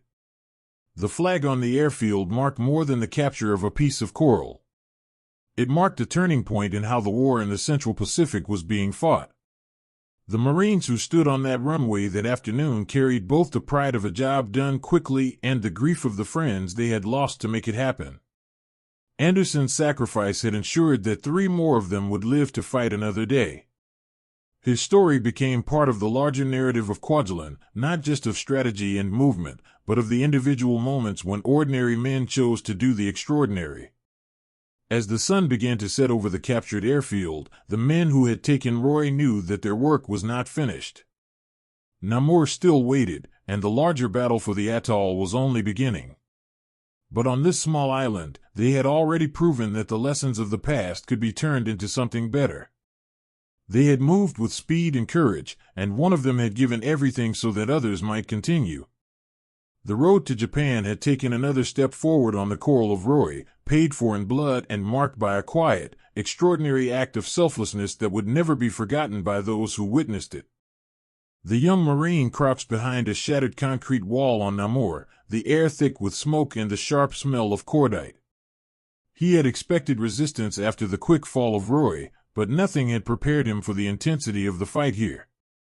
Namur felt different, more built up, more stubbornly defended, with Japanese positions woven into the barracks and storage areas that crowded the small island. Private First Class Thomas Riley gripped his rifle tighter as another burst of fire snapped overhead. Around him, his squad was pinned down, the advance stalled by a network of pillboxes and trenches that seemed to appear from nowhere. The men around him were breathing hard, faces streaked with sweat and dirt, each one carrying the same private thought that this island was not going to give itself up easily. The fight for Namur had begun with the same momentum that had carried the Marines across Roy, but it quickly turned into something darker and more chaotic. The Japanese defenders here were more deeply entrenched, using the island structures as cover. Small groups of Marines pushed forward in rushes, only to be met by sudden, accurate fire from positions that had been invisible moments before. Riley watched as a sergeant he respected was cut down while trying to flank one of the pillboxes. The man fell without a sound, and for a brief second the entire squad froze. Then someone shouted, and they moved again, driven by the raw need to keep going and not leave their own behind. It was in this grinding advance that the moment came that would change everything on Namur. A team of Marines, frustrated by a particularly stubborn Japanese strongpoint, moved in close with satchel charges. They had done this before on Roy, throwing the explosives into bunkers to silence the guns inside. This time, however, the charge found something far more dangerous. The bunker they targeted was connected to a large storage area filled with torpedo warheads and ammunition. When the satchel charge detonated, it triggered a chain reaction that no one could have predicted. The explosion was unlike anything the men on the island had ever experienced. A massive column of fire and smoke erupted from the center of Namur, lifting part of the island itself in a roar that could be heard for miles. Marines who were hundreds of yards away were knocked off their feet. One man was blown completely off the island and into the lagoon. The blast sent debris, coral, concrete, and pieces of Japanese equipment raining down across the battlefield. In the immediate aftermath, there was a stunned silence broken only by the crackle of fire and the cries of the wounded. The explosion had carved a crater where part of the Japanese position had stood and had killed or wounded dozens on both sides in an instant. In the chaos that followed, individual acts of courage rose out of the smoke and rubble. Lieutenant John V. Power found himself leading a small group of Marines toward another Japanese position that was still firing despite the devastation. Power had already been wounded earlier in the day, but he refused to leave his men. He charged forward with a grenade in one hand and his rifle in the other, closing the distance to a pillbox that was pouring fire into his squad. As he reached the position, he was hit again, but he kept moving. He shoved his rifle through the firing aperture and emptied it into the Japanese crew inside, silencing the gun at the cost of his own life. His men watched him fall and then surged forward to finish what he had started, driven by the sight of their lieutenant's final act of defiance. Nearby, another moment of unforgettable valor unfolded almost at the same time. Private First Class Richard K. Sorensen and several other Marines were defending a shallow shell hole against a sudden Japanese counterattack. A grenade landed among them, its fuse already burning. There was no time to throw it back. Sorensen threw himself onto the grenade without hesitation, absorbing the full force of the blast with his body. The explosion tore through his legs and hips, but the other Marines in the hole were saved. A corpsman reached him quickly and worked desperately to stop the bleeding, tying off arteries and packing the wounds while the fight continued around them. Sorensen survived the immediate blast, though his injuries were catastrophic. He was carried back to the beach under fire, his sacrifice already becoming part of the story the Marines told one another as they fought through the burning wreckage of Namur. The explosion and the acts of heroism that followed it changed the rhythm of the battle on the island. The massive blast had destroyed a significant Japanese strongpoint, but it had also created new hazards, fires that spread through the remaining structures, unstable ground around the crater, and a psychological shock that affected both sides. For the Marines, the sudden violence reinforced the reality that even in a battle that was going better than Tarawa, death could arrive without warning. Riley and the men around him moved through the smoke with a new caution, checking every shadow and every pile of rubble. They helped each other over difficult ground, shared canteens when water ran low, and kept talking in low voices to stay connected in the chaos.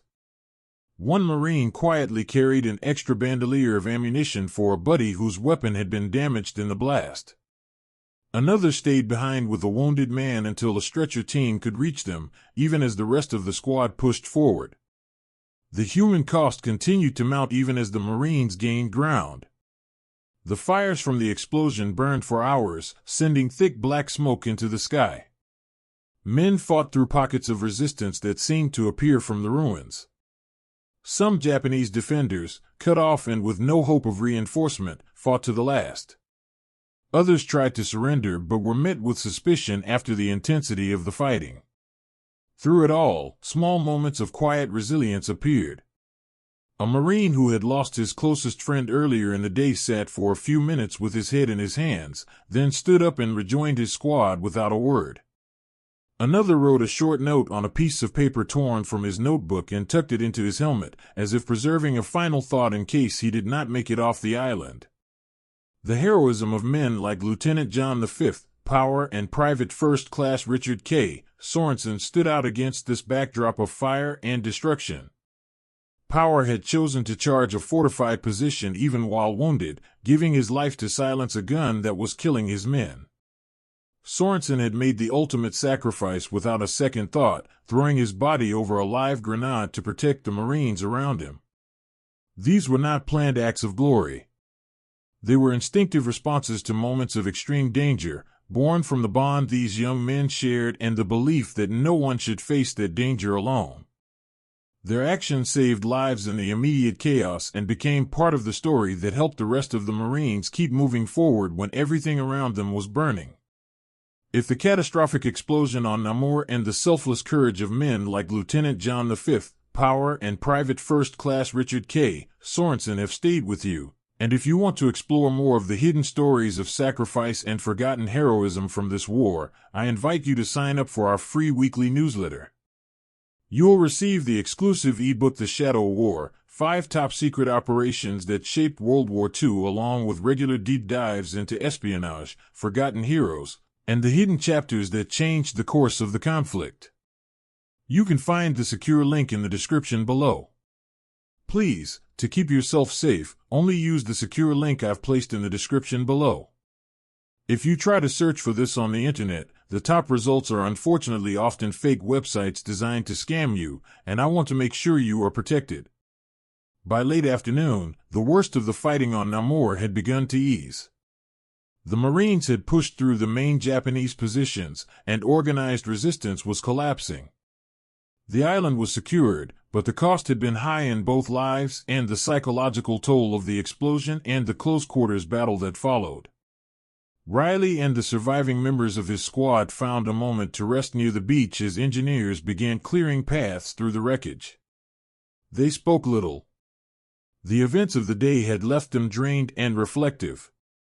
Some wrote quick letters home while they still could.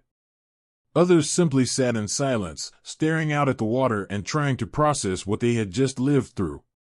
The fiery crucible of Namur had tested the Marines in ways that Roy had not.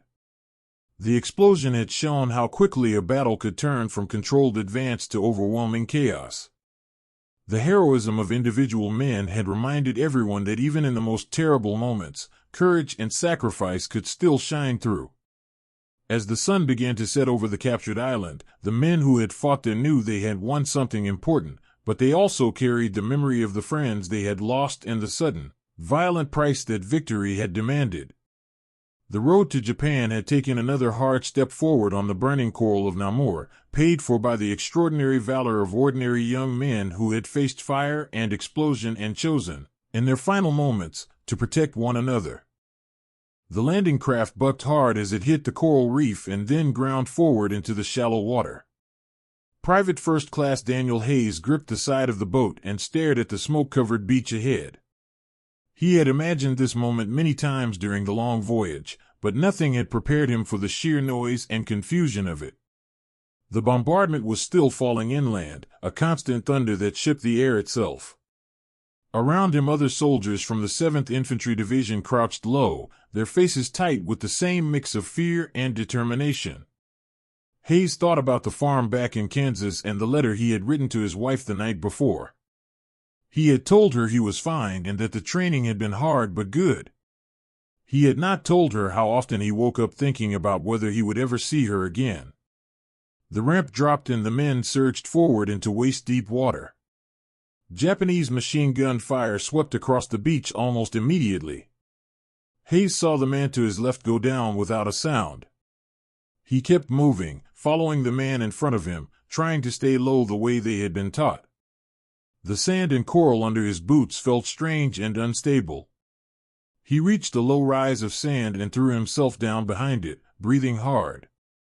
All around him the first wave was spreading out, some men still in the water, others already on the narrow strip of beach. The fire was heavier than he had expected. Pillboxes and blockhouses that had survived the long bombardment were now coming to life, their guns raking the shore. Hayes's squad leader, Sergeant Frank Morales, crawled up beside him. Morales had fought in the Aleutians and carried himself with the quiet steadiness of a man who had already learned what war could do. He pointed toward a concrete pillbox 50 yards inland that was still firing steadily. "We need to take that one before we can move," he said.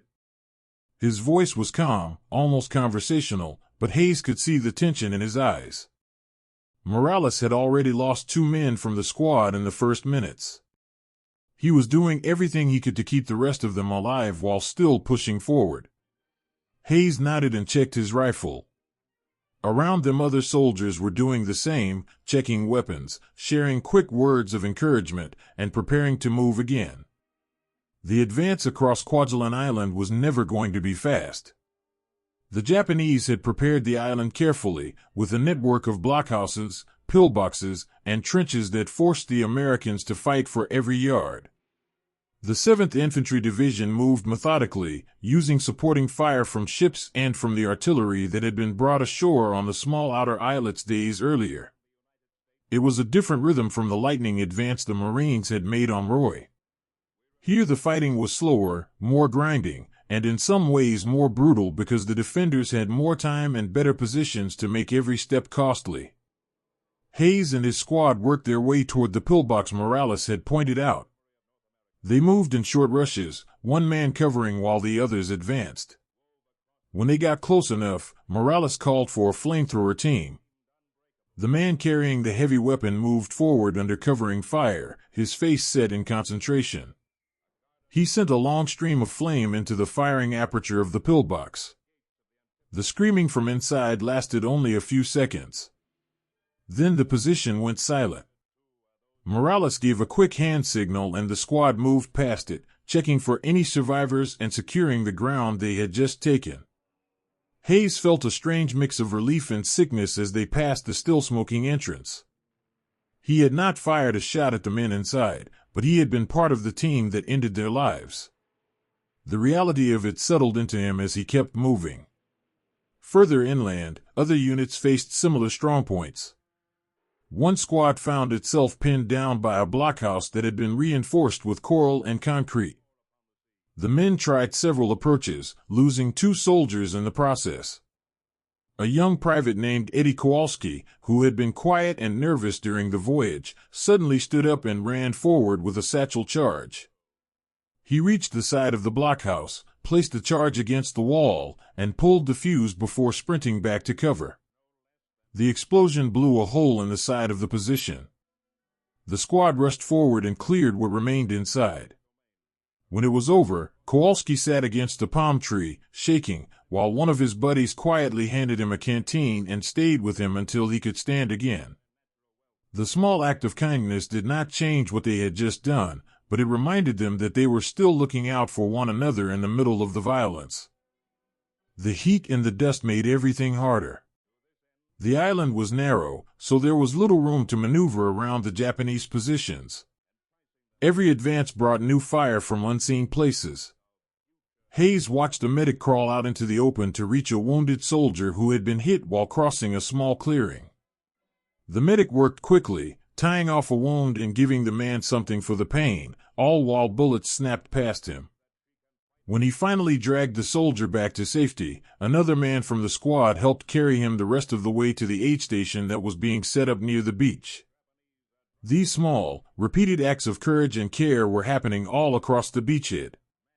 They did not make the fighting any less brutal, but they gave the men something to hold onto when everything else felt overwhelming.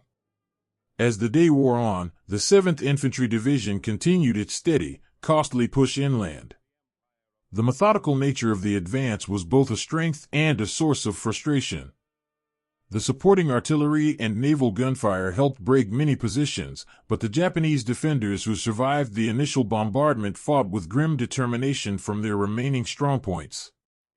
Hayes and his squad took another pillbox in the late afternoon, this one after a long exchange of grenades and rifle fire. When it was finally silent, they found 3 Japanese soldiers inside, 2 of them already dead and 1 badly wounded. Morales looked at the survivor for a long moment, then told one of his men to get a corpsman. The decision to take a prisoner instead of finishing the fight was not discussed. It simply happened because these were men who still tried to hold on to their humanity even when the world around them had become nothing but fire and noise. By evening the beachhead had been expanded to several hundred yards inland, but the cost had been significant. Wounded soldiers were being carried back to the shore in a steady stream. Bodies were collected and covered. Hayes sat with his back against a palm tree as the light began to fade, cleaning his rifle out of habit. He thought about the men he had seen fall during the day and about the ones who were still fighting beside him. Morales came over and sat down nearby without speaking for a while. Eventually he said, "We did all right today. Not fast, but we're still here." Hayes nodded. The words were simple, but they carried the weight of everything they had been through since the ramp dropped that morning. The fighting on Kwajalein Island would continue for several more days, each one marked by the same slow, grinding progress against fortified positions. The soldiers of the 7th Infantry Division were learning in real time what it meant to apply the lessons from earlier campaigns in a place where the enemy had prepared carefully and intended to make every yard expensive. They moved forward because that was the only direction left to them. They took care of one another because that was how they survived the hours between advances. And they carried with them the private fears and quiet hopes that every soldier brings into battle, even when the world has become nothing but smoke and the sound of gunfire. If the steady courage of the 7th Infantry Division as they fought their way across the fortified ground of Kwajalein Island has stayed with you, and if you want to hold a piece of that history a little closer, there are powerful films like Midway that capture the courage and sacrifice of the Pacific Theater. And there are also authentic pieces of World War II memorabilia that let you connect directly with the era these men lived through. You can find recommendations for both through a secure link in the description below. Please, to keep yourself safe, only use the secure link I've placed in the description below. If you try to search for this on the internet, the top results are unfortunately often fake websites designed to scam you, and I want to make sure you are protected. Night fell over the narrow beachhead. The men who had landed that morning dug in as best they could, sharing what little food and water they had and checking on one another in the darkness. Hayes lay on his back and looked up at the stars that were just beginning to appear through the smoke. He thought about his wife and the farm and the simple life he had left behind. He did not know how many more days of fighting lay ahead or whether he would be one of the ones who made it through. What he did know was that the men around him had become his family in the space of a single brutal day. They had faced fire together, lost friends together, and kept moving forward together. That bond, forged in the smoke and noise of the beachhead, would carry them through whatever came next on Kwajalein Island. The methodical advance had begun, and the human price of every yard gained would continue to be paid by ordinary soldiers who had been asked to do something extraordinary.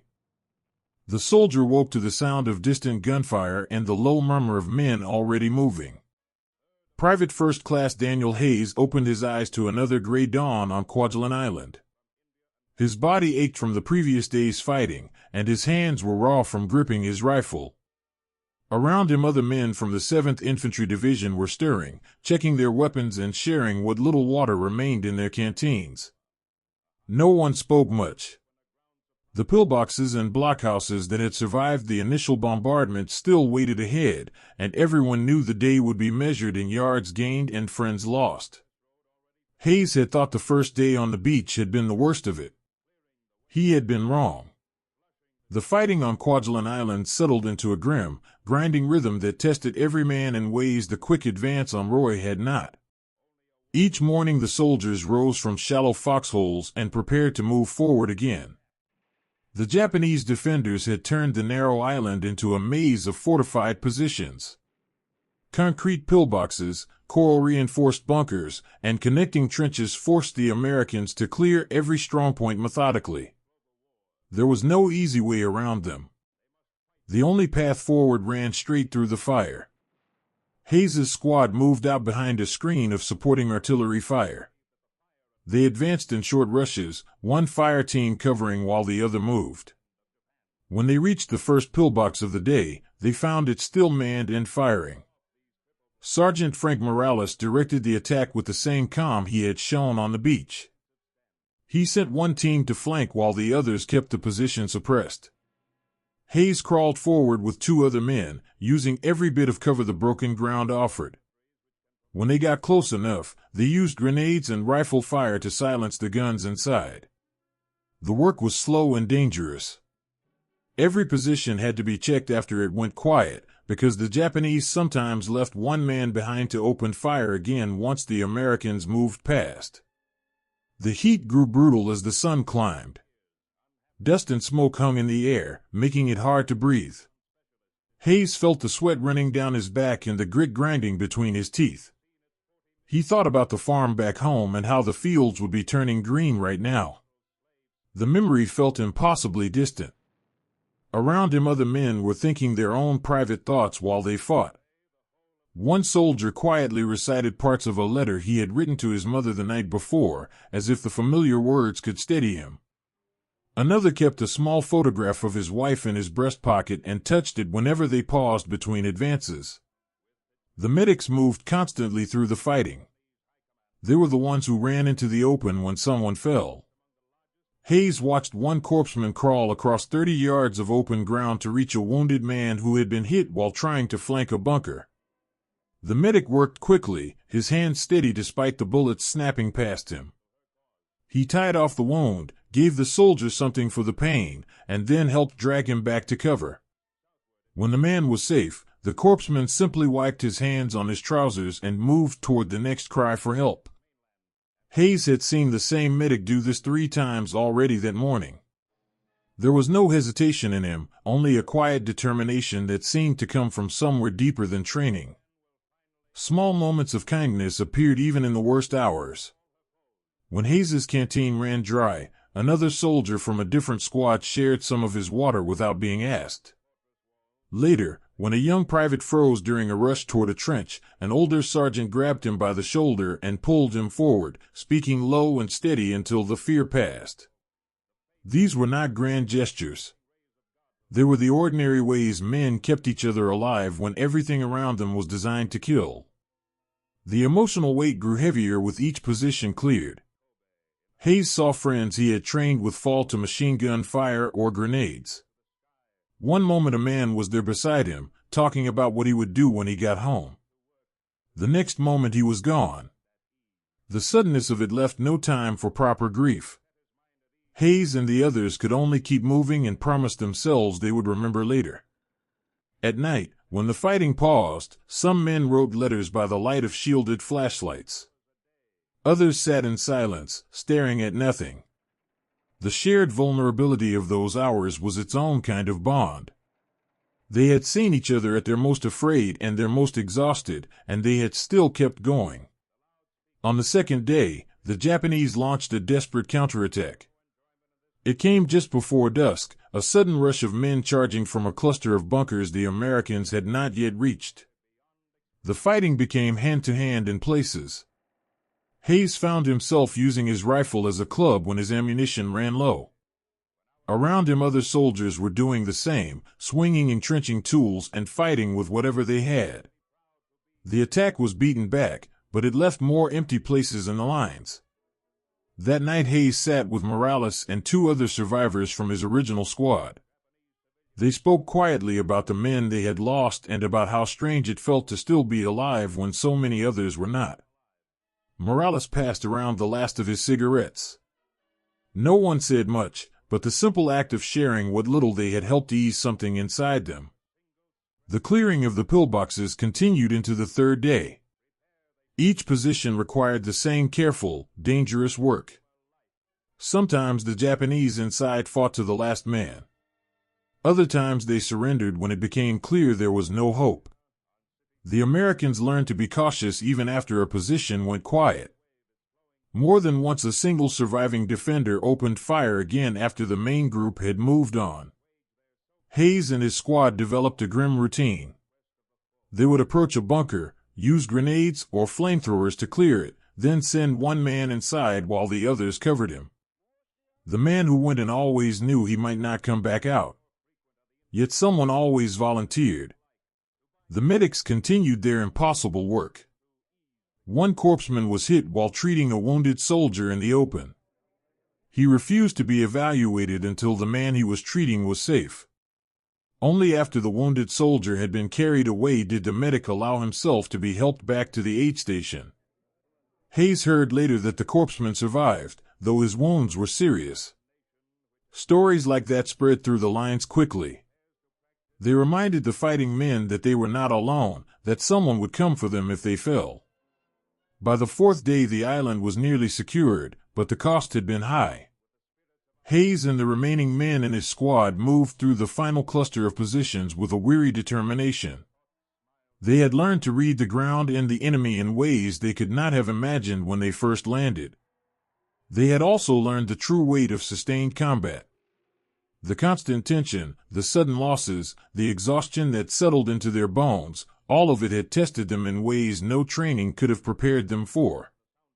Yet they had kept moving forward, one pillbox at a time, because that was what the men beside them needed them to do. There is a raw and unfiltered truth to these days of grinding combat that official reports often cannot fully capture.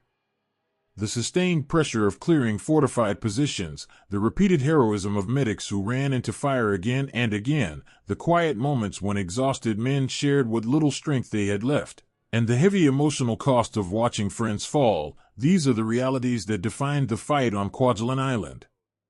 If you want to see the unvarnished reality behind these moments of endurance and loss, there is a collection of unseen, raw images and footage from the Pacific Campaign that reveals the harsh cost in ways words alone cannot convey. It is available through a secure link in the description below. Please, to keep yourself safe, only use the secure link I've placed in the description below.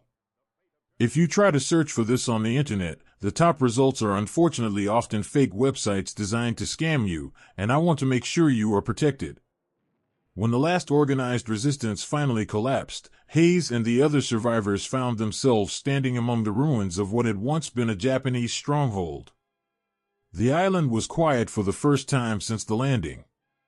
Men moved through the wreckage looking for their friends, collecting the wounded, and trying to understand what they had just lived through. Hayes sat on a broken piece of concrete and stared at his hands. They were still shaking slightly. Morales came over and sat beside him without speaking. After a while he said, "We made it through." Hayes nodded. The words were simple, but they carried everything they could not say out loud. The days that tested every soul on Kwajalein Island had ended, but they would never truly leave the men who had fought through them. They had faced fire and exhaustion and loss, and they had found within themselves reserves of courage and compassion they had not known were there. They had cleared the pillbox held one position at a time, paying for every yard with blood and endurance. And when it was over, they carried both the pride of what they had accomplished and the quiet grief for those who had not made it. The road to Japan had taken another hard and costly step forward across the coral of Kwajalein Island, and the men who had walked that road would never be the same. The last organized resistance had collapsed days earlier, but the fighting had not ended. It had simply broken into scattered, desperate pieces across the ruined landscape of Kwajalein Island. In a half-collapsed bunker near the northern end of the island, a young Japanese soldier named Hiroshi sat with his back against the coral wall, listening to the distant sounds of American voices. He had not eaten properly in 3 days. His uniform was torn and stained, and the rifle across his lap had only a handful of rounds left. Around him lay the bodies of the men who had fought beside him until the end. Some had been his friends. Others he had only known by their faces in the dim light of the bunkers. Now they were gone, and he was alone with the knowledge that the Americans were coming closer with every passing hour. Hiroshi thought about his home in a small village near the coast of Japan. He remembered the way the evening light fell across the rice fields and the sound of his mother calling him in for dinner. Those memories felt like they belonged to another life. He had come to this atoll believing he was defending something important, something that would keep the war far from his family. Now, surrounded by the wreckage of everything he had helped build, he wondered if any of it had mattered. He touched the small photograph he kept in his breast pocket, a picture of his younger sister smiling on her last birthday. The paper was creased and worn from being handled so often. He had written letters home that he knew would never be sent now. There was no way to tell his family what had happened here or how it had ended. Outside the bunker, American soldiers moved carefully through the rubble. They had learned not to trust silence. Too many times in the past days, positions that seemed abandoned had suddenly come alive with gunfire. Private First Class Daniel Hayes advanced with his squad, his rifle ready, eyes scanning every shadow. The island that had once been a Japanese stronghold was now a landscape of shattered concrete, burned-out vehicles, and scattered personal belongings. Hayes had seen many things in the past week that he knew he would never forget. But nothing prepared him for what they found when they reached the edge of the bunker where Hiroshi waited. The first shots came without warning. Hiroshi fired from the darkness until his rifle was empty. Then he waited, breathing hard, expecting the Americans to rush in and finish it. Instead, there was a long silence. Hayes and his squad took cover and called out, offering the chance to surrender. Hiroshi did not answer. He had been told what happened to men who gave up. He had seen the bodies of those who had tried. In his mind there was only one way this could end. He pulled the pin on his last grenade and held it tightly, waiting for the moment when the Americans would come through the entrance. Hayes felt the tension in his chest as he waited for a response. He had done this before in the past days, calling out to positions that might still be occupied. Sometimes men came out with their hands raised. More often there was only silence or another burst of fire. He thought about the young Japanese soldier who might be inside. He wondered if that man had a family waiting somewhere across the ocean, just as he did. The thought made the rifle in his hands feel heavier. When no answer came, Morales gave the signal. They moved in carefully, ready for anything. The explosion of the grenade was sudden and final. When the smoke cleared, Hiroshi was gone. The Americans found his body and the photograph that had fallen from his pocket. Hayes picked it up without thinking and looked at the smiling face of the girl in the picture. For a long moment he stood there, holding the photograph of someone he would never meet, someone who would never know what had happened to her brother on this distant island. He folded it carefully and placed it with the other personal items they had found that day. Later, those items would be collected and sent back through channels, small pieces of lives that had ended far from home. Not every final stand ended in death. In another ruined position, a group of Japanese soldiers chose a different path. They had fought until their ammunition was gone and their position was surrounded. When the Americans called out again, one of the men inside stepped forward with his hands raised. The others followed slowly. The surrender was tense and uncertain on both sides. The Japanese soldiers were exhausted and wounded. The Americans who took them into custody were wary after days of brutal fighting. Yet in that moment, something human passed between them. One of the American soldiers offered water to a Japanese man who could barely stand. The gesture was small and wordless, but it was noticed by everyone present. Hayes watched the prisoners being led away and felt a complicated mix of emotions. He had spent the past week fighting these men, watching his friends die at their hands. Now he saw them as they truly were, young, tired, and far from everything they loved. One of the prisoners, a man not much older than Hayes himself, glanced back as he was led past. Their eyes met for a brief second.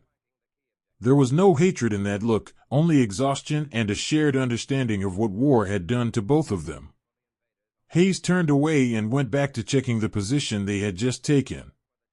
As the final pockets of resistance were cleared, the Americans began to see the full human cost of what had happened on the atoll. They found diaries and letters among the Japanese dead, words written to families who would never receive them. They found photographs of wives and children, of parents and homes that now existed only in memory. Hayes read part of one letter before folding it away with the others. The words were in Japanese, but the feeling behind them was universal. A young man far from home, writing to someone he loved, trying to sound brave while carrying the fear that he might never return. Hayes thought about his own letters and how similar they must have been. The emotional weight of these final days settled over the American soldiers in quiet ways. Some men became more withdrawn, speaking less as they moved through the ruins. Others sought out small moments of connection with their squad mates, sharing a cigarette, talking about home, or simply sitting together in silence. The universal tragedy of young men dying far from home became impossible to ignore. On both sides of the fighting, families would receive news that would change their lives forever. The cost of the battle could be counted in positions taken and ground gained, but the true measure of it lived in the scattered dreams that would never be fulfilled. Hayes found himself thinking often about the photograph he had picked up from the bunker. He wondered what the girl in the picture was doing at that moment, whether she still hoped her brother would come home. He thought about how little separated the men who had fought here, the same fears, the same longing for home, the same quiet courage in the face of death. The war had made them enemies, but in the end they had all been young men caught in something much larger than themselves. If these stories of desperate final stands, rare moments of surrender, and the shared human tragedy of young men dying far from home on both sides have moved you, and if you believe that keeping these truths alive matters, then I want to ask something of you. The work of researching and telling these deeply personal stories takes real time and dedication.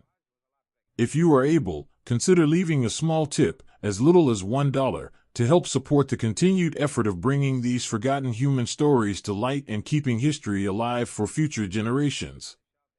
You can find the secure link in the description below. Please, to keep yourself safe, only use the secure link I've placed in the description below. If you try to search for this on the internet, the top results are unfortunately often fake websites designed to scam you, and I want to make sure you are protected. When the last resistance finally ended, the island fell into an uneasy quiet. American soldiers moved through the wreckage one last time, collecting the dead and securing the ground they had fought so hard to take. Hayes stood near the beach where he had landed days earlier and looked out at the water. The atoll that had once been a Japanese stronghold was now under American control. The cost had been high on both sides, measured not only in positions captured but in the lives that had ended here and the families who would never be the same. In the scattered ruins, the dreams of young men from two different nations had been broken together. What remained was the quiet understanding that war, no matter who won, always took more than territory. It took futures that would never be lived and stories that would never be told. The battle for Kwajalein was over, but the human cost of those final stands would echo long after the guns had fallen silent. The young Seabee stepped off the landing craft onto the coral of Roy and stopped for a moment, staring at the runway ahead. Smoke still rose from parts of the island. Wreckage from the fighting lay scattered across the ground. Chief Petty Officer Marcus Riley had seen destroyed airfields before, but something about this one felt different.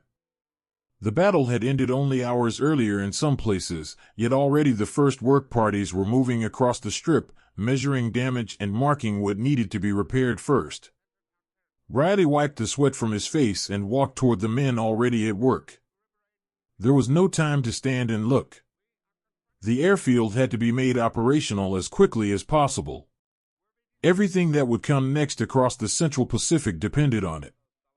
The men of the Naval Construction Battalions, the Seabees, had landed with the assault forces or arrived immediately behind them. Their job was never to fight the battle itself.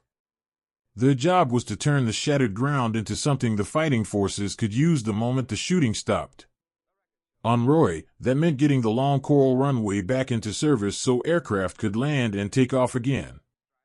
On the southern end of the atoll, on Kwajalein Island itself, other teams were already clearing space for supply depots, hospitals, and living areas.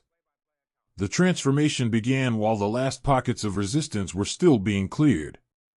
There was no pause between combat and construction. The war did not wait. Riley organized his team and set them to work filling craters in the runway with coral and sand. The heat was brutal, and the dust from the fighting still hung in the air. The men worked in shifts, some clearing debris while others mixed concrete or laid down steel matting where the surface was too damaged to repair quickly. They moved with the steady, practiced rhythm of men who had done this kind of work before on other islands. But there was an urgency here that felt new. Everyone understood that the sooner this airfield was working, the sooner the next operations could begin. The road to Japan ran through places like this now. Captured atolls turned into forward bases that could support the fleet and the bombers that would eventually reach the home islands. One of the younger men on Riley's team, a CB named Thomas Kane, worked without stopping for the first several hours. He had joined the Navy hoping to see the world and instead found himself building airfields in the middle of battles. His hands were blistered from handling tools in the heat, but he kept working. During a short break, he sat on a stack of matting and pulled a small photograph from his pocket, a picture of his wife and their baby daughter back in Ohio. He looked at it for a long moment, then carefully put it away and went back to work. The photograph was his anchor. Every time the exhaustion started to pull at him, he thought about why he was here and what he was building toward. The work was dangerous even after the main fighting ended. There were still unexploded shells and grenades scattered across the island. Japanese snipers had been reported in the days immediately after the battle. The Seabees worked with rifles nearby and posted lookouts while they repaired the runway. One afternoon, a team filling a large crater near the edge of the airfield came under sudden fire from a small group of Japanese soldiers who had remained hidden. The Seabees dropped their tools and took cover, returning fire until the threat was dealt with. When it was over, they went back to work with the same steady focus. There was no choice. The airfield had to be finished. As the days passed, the transformation became visible. The long runway on Roy began to take shape again. Steel matting covered the worst sections. Craters were filled and packed down. Within a week, the first small planes were able to land and take off. The sight of those aircraft coming in low over the water lifted something in the men who had been fighting and working without pause. Hayes, the infantry soldier who had survived the beachhead and the pillbox fighting, stood near the edge of the runway one afternoon and watched a transport plane touch down. For the first time since the landing, he felt something close to hope. The plane meant supplies. It meant mail. It meant that the island was no longer just a battlefield. It was becoming something else, a place that could support the next push forward. The emotional lift when the first mail arrived was something the men would talk about for years. On Kwajalein Island, a temporary post office was set up in a tent near the beach. Soldiers and Seabees lined up quietly, waiting for their names to be called. Hayes received 3 letters from his wife. He found a quiet spot near a palm tree and read them slowly, his hands shaking slightly as he unfolded the paper. She wrote about the farm and about how the neighbors had helped with the harvest. She told him their son was walking now and that he asked about his father every day. Hayes read the letters twice before folding them carefully and putting them in his breast pocket. Around him, other men were doing the same, sitting in small groups or alone, reading words from home that reminded them why they were enduring all of this. The Seabees and engineers kept working. On Roy, the runway was extended and improved. On Kwajalein Island, they cleared space for a hospital and began building more permanent structures for supplies and living quarters. The work continued around the clock in shifts. Men slept when they could, often on the ground near whatever they were building. Small moments of kindness kept them going. One Seabee who had received extra rations from a recent supply drop quietly shared them with a team that had been working without a break for 18 hours. Another man, a carpenter by trade back home, took time to build a simple bench for the medics who were treating the wounded in a makeshift hospital. These were not dramatic acts. They were the steady, human ways men supported one another when the work felt endless. The strategic importance of what they were building was clear to everyone involved. Kwajalein was no longer just a Japanese stronghold that had been captured. It was becoming a major forward base for the American forces moving across the Pacific. The repaired airfield on Roy allowed aircraft to operate closer to the next objectives. The anchorages in the lagoon gave the fleet a protected place to refuel and resupply. The hospitals and depots being built on Kwajalein Island would support the troops who would soon move on to Eniwetok and beyond. Every crater filled and every building raised was part of a larger effort to bring the war closer to Japan while making it harder for the enemy to strike back. Riley walked the length of the runway on Roy one evening as the sun was going down. The work was far from finished, but the change was already remarkable. Where there had been craters and wreckage, there was now a functioning airstrip. Planes were landing and taking off regularly. Men who had fought their way across the island were now using that same ground to prepare for the next phase of the campaign. Riley thought about the young men he had seen arrive on the first transports after the battle, replacements who had never seen combat. They would train here, rest here, and then move forward from this place. The base they were building would give them a better chance than the men who had come before them. The emotional weight of the transformation was felt by everyone who had lived through the battle and stayed to build what came after. The Seabees worked with the same determination the infantry had shown during the fighting. They faced long hours, physical exhaustion, and the constant knowledge that the job was never truly finished. Yet there was also a quiet pride in what they were creating. They were turning a place of death and destruction into something that could sustain life and movement. The first planes landing and the first mail arriving were more than practical events. There were signs that the island was becoming something new, a stepping stone on the long road to Japan. If the tireless work of the Seabees and engineers as they transformed the shattered atoll into a functioning forward base, and the deep emotional lift that came with the first mail and the first planes arriving, have stayed with you, and if you want to go deeper into these unfiltered human experiences, I want to invite you to join our Patreon community. There you'll find free bonus podcasts, raw and unblurred video sections of the documentary, deeper discussions with fellow history enthusiasts, and a way to support this work directly through the tip jar. It's a place for people who value the real, unvarnished truth of these stories. You can find the secure link in the description below. Please, to keep yourself safe, only use the secure link I've placed in the description below. If you try to search for this on the internet, the top results are unfortunately often fake websites designed to scam you, and I want to make sure you are protected. As the weeks passed, Kwajalein Atoll continued to grow into its new role. The airfield on Roy became busier every day. Hospitals treated the wounded from the battle and prepared to receive casualties from future operations. Supply depots were stocked and organized.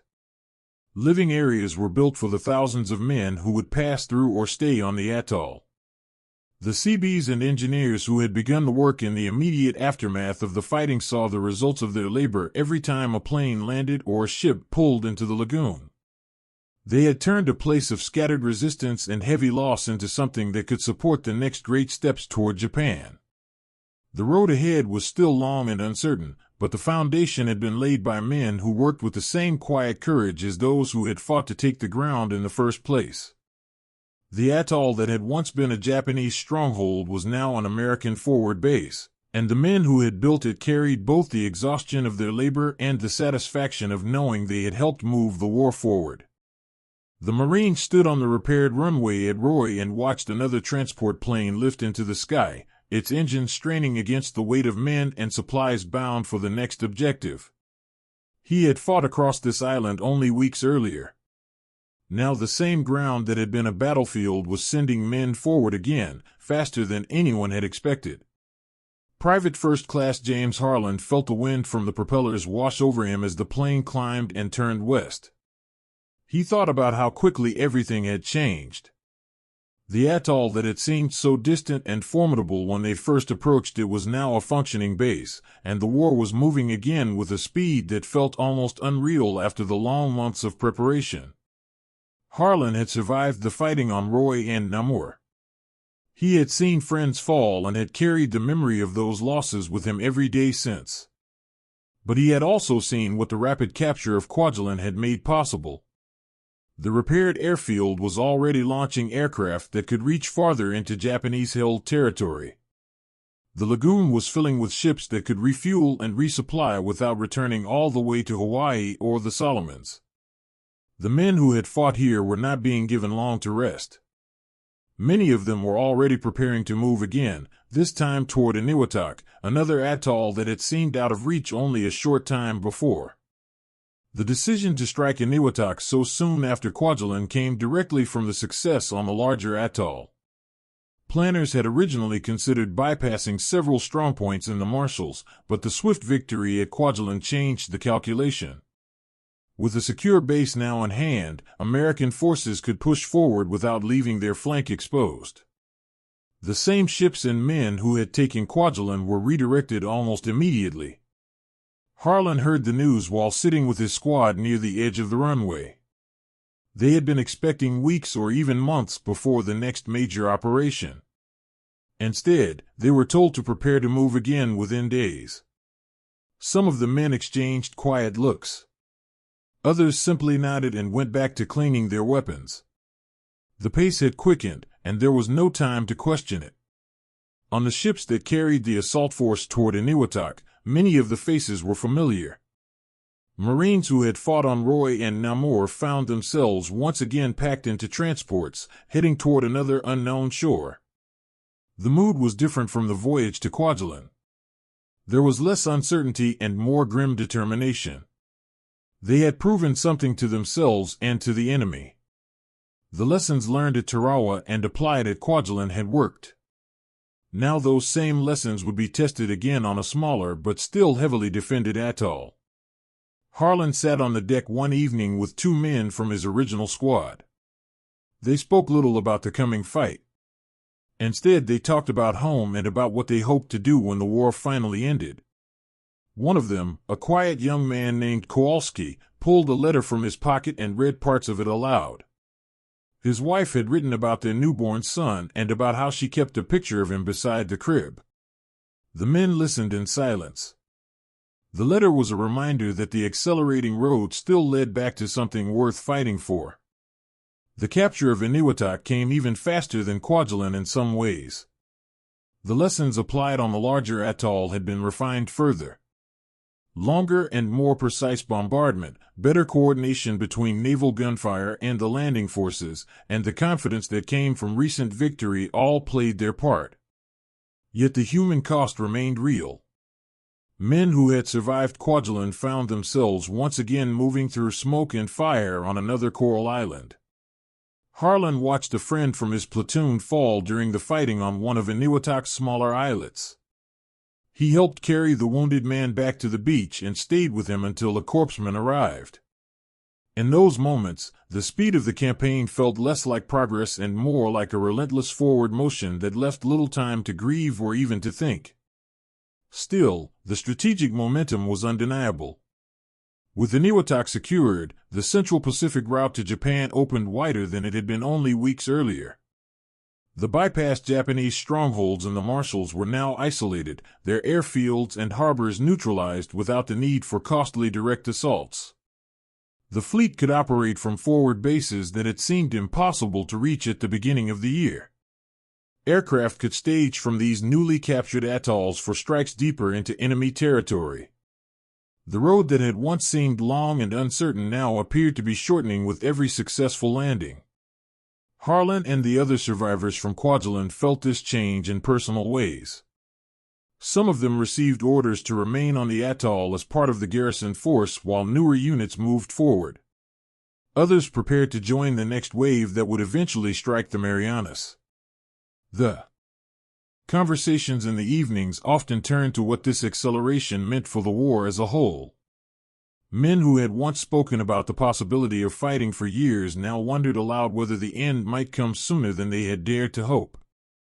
Harlan wrote a longer letter home than usual one night, telling his mother about the airfield and the ships in the lagoon and how the place that had once been only a name on a map was now sending men and planes toward Japan itself. He did not write about the friends he had lost. Those words felt too heavy to put on paper. The human stories that emerged from this period were marked by both exhaustion and a growing sense of purpose.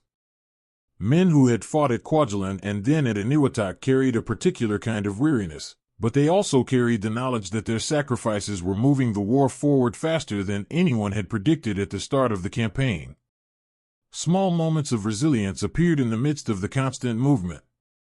On one transport heading toward the next objective, a group of Marines who had survived both Kwajalein and Eniwetok organized an informal gathering one evening. They shared what little they had, extra cigarettes, a few cans of fruit from a recent supply drop, and spoke quietly about the men who were no longer with them. One Marine pulled out a small notebook where he had been keeping a list of names. He read them aloud, and the others added names of their own. It was not a formal ceremony, but it was a way of carrying their friends forward even as the campaign accelerated around them. The strategic acceleration that began at Kwajalein reached its clearest expression in the planning for the Marianas. With secure bases now available in the Marshalls, American forces could strike Saipan, Guam, and Tinian without the long and vulnerable supply lines that had limited earlier operations. The capture of those islands would bring B-29 bombers within range of the Japanese home islands for the first time. The road that had once wound through distant atolls was now pointing directly toward the heart of the enemy empire. Men like Harlan, who had helped take the first steps on that road, watched the preparations with a mixture of pride and private fear. They knew what the next landings would cost, but they also understood that every successful step brought the possibility of ending the war closer.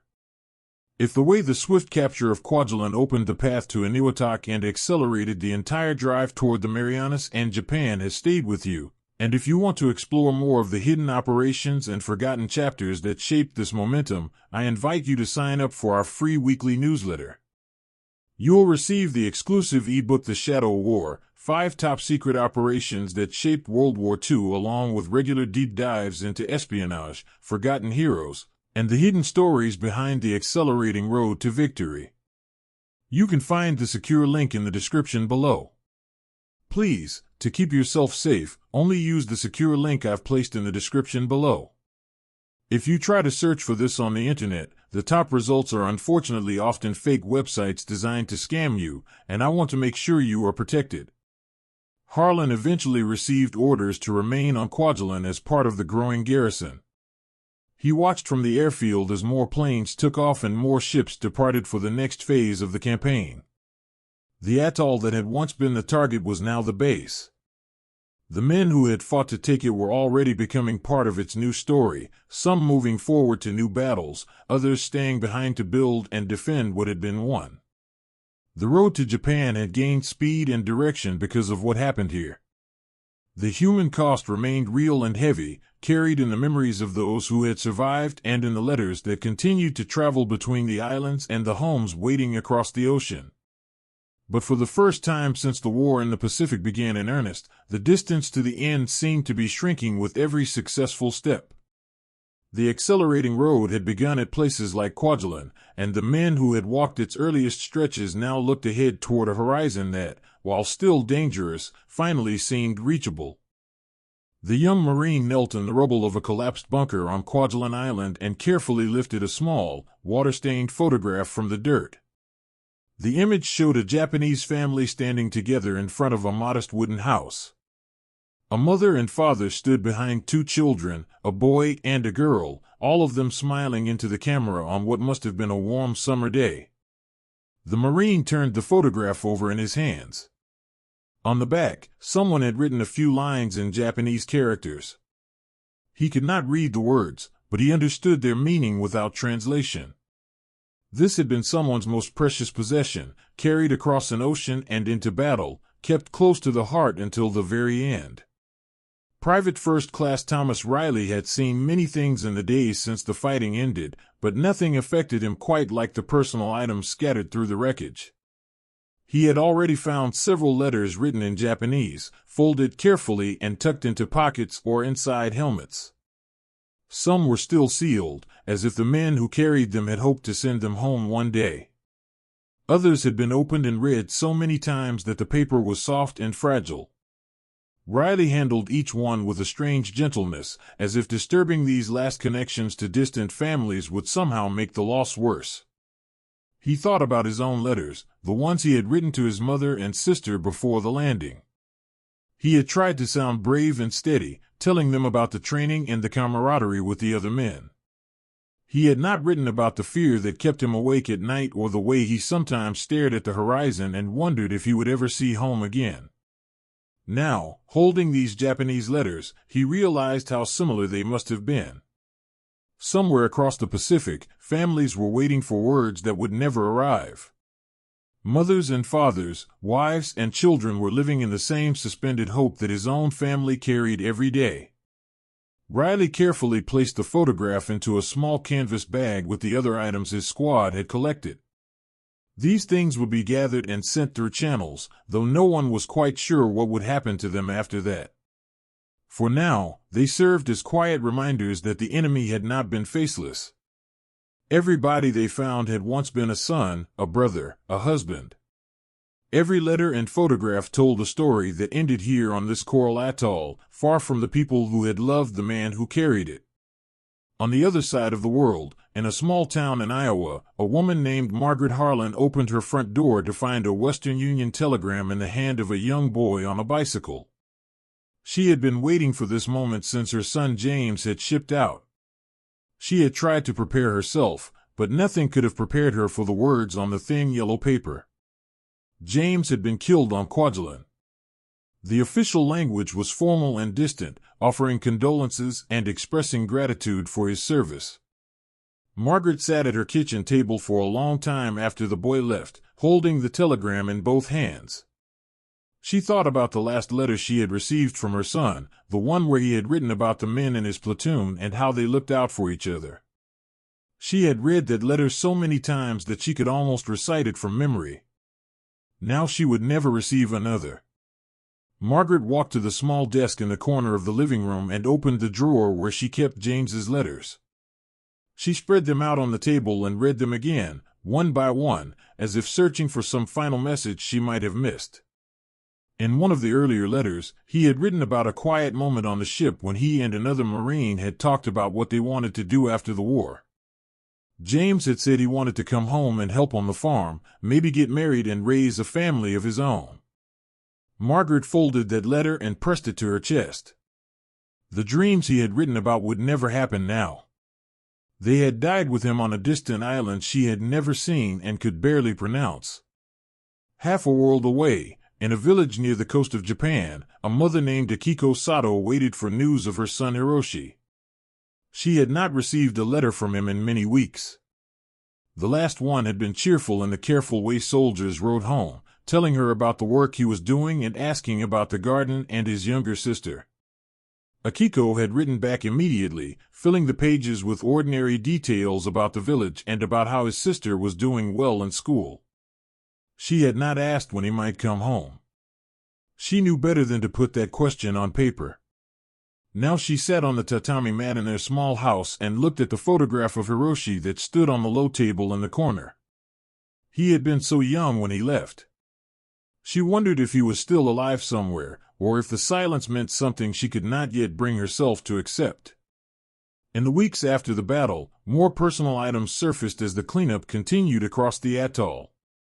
American soldiers and Seabees found diaries written in Japanese, some of them containing daily entries that described the building of the defenses, the arrival of supplies, and the growing sense that something was coming. One diary, found in a waterproof pouch inside a dead soldier's uniform, contained a final entry written just days before the landings.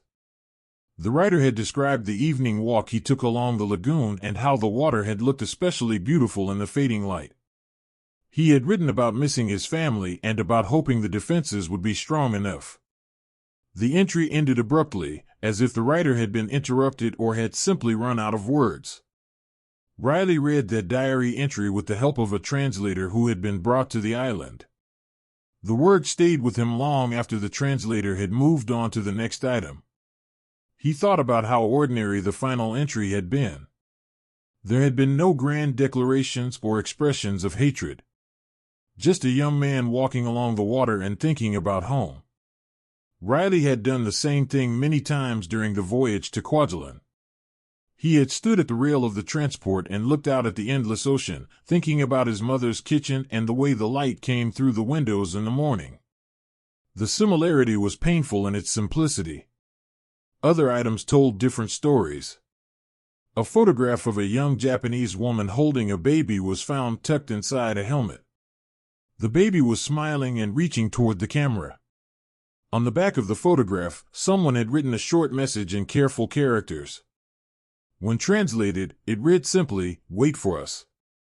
Riley imagined the father carrying that photograph into battle, looking at it in quiet moments, and promising himself that he would return to the family waiting for him. The promise had not been kept. The photograph now sat in a collection box with dozens of others, each one representing a life interrupted and a family that would never be whole again. On the American side, the personal cost continued to arrive in telegrams and letters. Families across the country opened their doors to the same terrible news that Margaret Harlan had received. Some mothers kept their sons' last letters in special boxes, reading them on anniversaries and birthdays. Others could not bear to look at the handwriting again. Wives who had just learned they were pregnant received word that their husbands would never meet their children. The statistics of the battle, the number of casualties, the positions taken, could never capture the full weight of these individual losses. Each telegram represented a story that had ended far too soon. Riley found himself thinking often about the Japanese photograph he had discovered in the bunker. He wondered what had happened to the family in the picture. Did they still hope their son or brother would return? Had they already received some official notification, or were they living in the same painful uncertainty that so many American families endured? The war had made enemies of men who, in different circumstances, might have shared stories about their children or their homes over a simple meal. Instead, they had met on a coral atoll and left pieces of their lives scattered in the wreckage. If these deeply personal letters, diaries, and photographs that reveal the universal human experiences of love, fear, and loss on both sides have stayed with you, and if you want to connect even more deeply with the Pacific Theater and the men who lived through it, I want to share something genuinely valuable with you. There is a powerful film called Midway that captures the courage and sacrifice of that campaign in a way that stays with you long after the credits roll. And there are also authentic pieces of World War II memorabilia available that let you hold a small part of that history in your hands. You can find recommendations for both through a secure link in the description below. Please, to keep yourself safe, only use the secure link I've placed in the description below. If you try to search for this on the internet, the top results are unfortunately often fake websites designed to scam you, and I want to make sure you are protected. As the cleanup of the battlefield continued, more stories emerged from the scattered belongings. A letter from an American soldier to his young daughter was found among the personal effects of a man who had been killed on the second day of fighting. In it, he had written about how proud he was of her and how he hoped to take her fishing when he came home. The letter had never been mailed. It had been carried into battle and lost in the chaos. Riley read it with the help of another Marine who had known the writer. They stood together in silence for a long time afterward, each of them thinking about their own families and the promises they had made before leaving home. The whispers in the wreckage spoke of a war that reached far beyond the coral and the gunfire. They spoke of mothers waiting beside empty chairs at dinner tables, of children growing up without fathers, of young men who had carried photographs and letters as talismans against the possibility of death. On both sides of the conflict, the same hopes and fears had traveled across the ocean. The same dreams of returning home had been written in careful handwriting and tucked close to the heart. And in the end, many of those dreams had been left behind in the rubble of Kwajalein, to be discovered by the very men who had fought against the ones who carried them. Riley eventually placed the Japanese family photograph back into the collection bag. He did not know what would become of it or of the other items gathered that day. He only knew that each one represented a life that had mattered to someone, somewhere. The battle for Kwajalein had been measured in positions taken and ground gained, but its true cost lived in these small, heartbreaking artifacts. They were the final messages from men who would never speak again, the last connections between the living and the dead on both sides of the war. And as long as those letters and photographs existed, the souls left behind would continue to whisper their stories across the years. The young Marine sat on the edge of the lagoon with his boots still caked in coral dust and his rifle resting across his knees. The fighting had ended days ago, but the silence felt heavier than the gunfire ever had. Private First Class Thomas Riley stared out at the water and tried to make sense of what had just happened. They had taken the atoll. The Japanese resistance had been broken. By every measure that mattered to the men who planned these operations, Kwajalein had been a victory. Yet Riley could not shake the feeling that something important had been lost in the process, something that could not be measured in positions captured or ground gained. He had survived the landings on Roy and the brutal clearing on Namur. He had watched friends fall in the smoke and rubble, and he had carried the memory of their faces with him through every advance. Now that it was over, he found himself sitting alone more often, turning over the same questions in his mind. Why had he lived when so many others had not? What had they actually won here, beyond another island on a map? The victory felt real when he looked at the repaired airfield and the ships in the lagoon, but it felt hollow when he thought about the men who would never see any of it. Around him, other survivors moved through the same quiet reckoning. Some wrote letters home with hands that still trembled slightly from exhaustion. Others sat in small groups, sharing what little they had and speaking in low voices about the friends who were no longer there. The pride in what they had accomplished was real. They had applied the hard lessons from Tarawa and watched those lessons work. The bombardment had been heavier and more accurate. The coordination between ships, planes, and infantry had been tighter. The advance across Roy had been astonishingly fast. Men who had expected another bloodbath had instead seen a battle that, while still costly, had not consumed them the way Tarawa had. Yet that very difference created its own kind of weight. Riley had heard the veterans who fought at Tarawa speak about the guilt they carried for surviving when so many others had not. Now he understood what they meant. The victory at Kwajalein had come at a lower price than anyone had dared to hope, but it had still taken lives. Every man who had fallen had left behind someone waiting at home. Every empty place in the lines represented a future that would never happen. Riley thought about one particular friend, a quiet kid from Ohio who had shared his last cigarette with him the night before the landing on Roy. That kid had died in the first hour of the assault. Riley had written to his family, but the words had felt thin and inadequate. How do you explain to a mother that her son had been brave and that his death had helped secure an island whose name she had probably never heard before? The complex mix of pride and sorrow settled into the survivors in different ways. Some men threw themselves into the work of rebuilding and preparing for whatever came next, as if constant motion could keep the questions at bay. Others grew quieter, speaking less and spending more time alone with their thoughts. Riley found himself doing both. During the day he helped clear debris and organize supplies. At night he sat with the same small group of men who had survived the worst of the fighting together. They did not talk much about what they had seen. Instead they spoke about home and about the small things they missed, the taste of fresh bread, the sound of rain on a roof, the way their mothers used to call them in for dinner. These ordinary details became anchors in a world that had suddenly become both victorious and strangely empty. One evening, Riley received a letter from his mother. She had written before she knew he had survived the battle. The letter was full of worry and love, the kind of words mothers send when they are trying not to imagine the worst. Riley read it 3 times before folding it carefully and putting it away. He thought about writing back immediately to tell her he was alive and that the worst was over, but the words would not come easily. How could he describe the victory without also describing the cost? How could he tell her that he was proud of what they had done while also carrying the faces of the dead? The pride was real and deserved.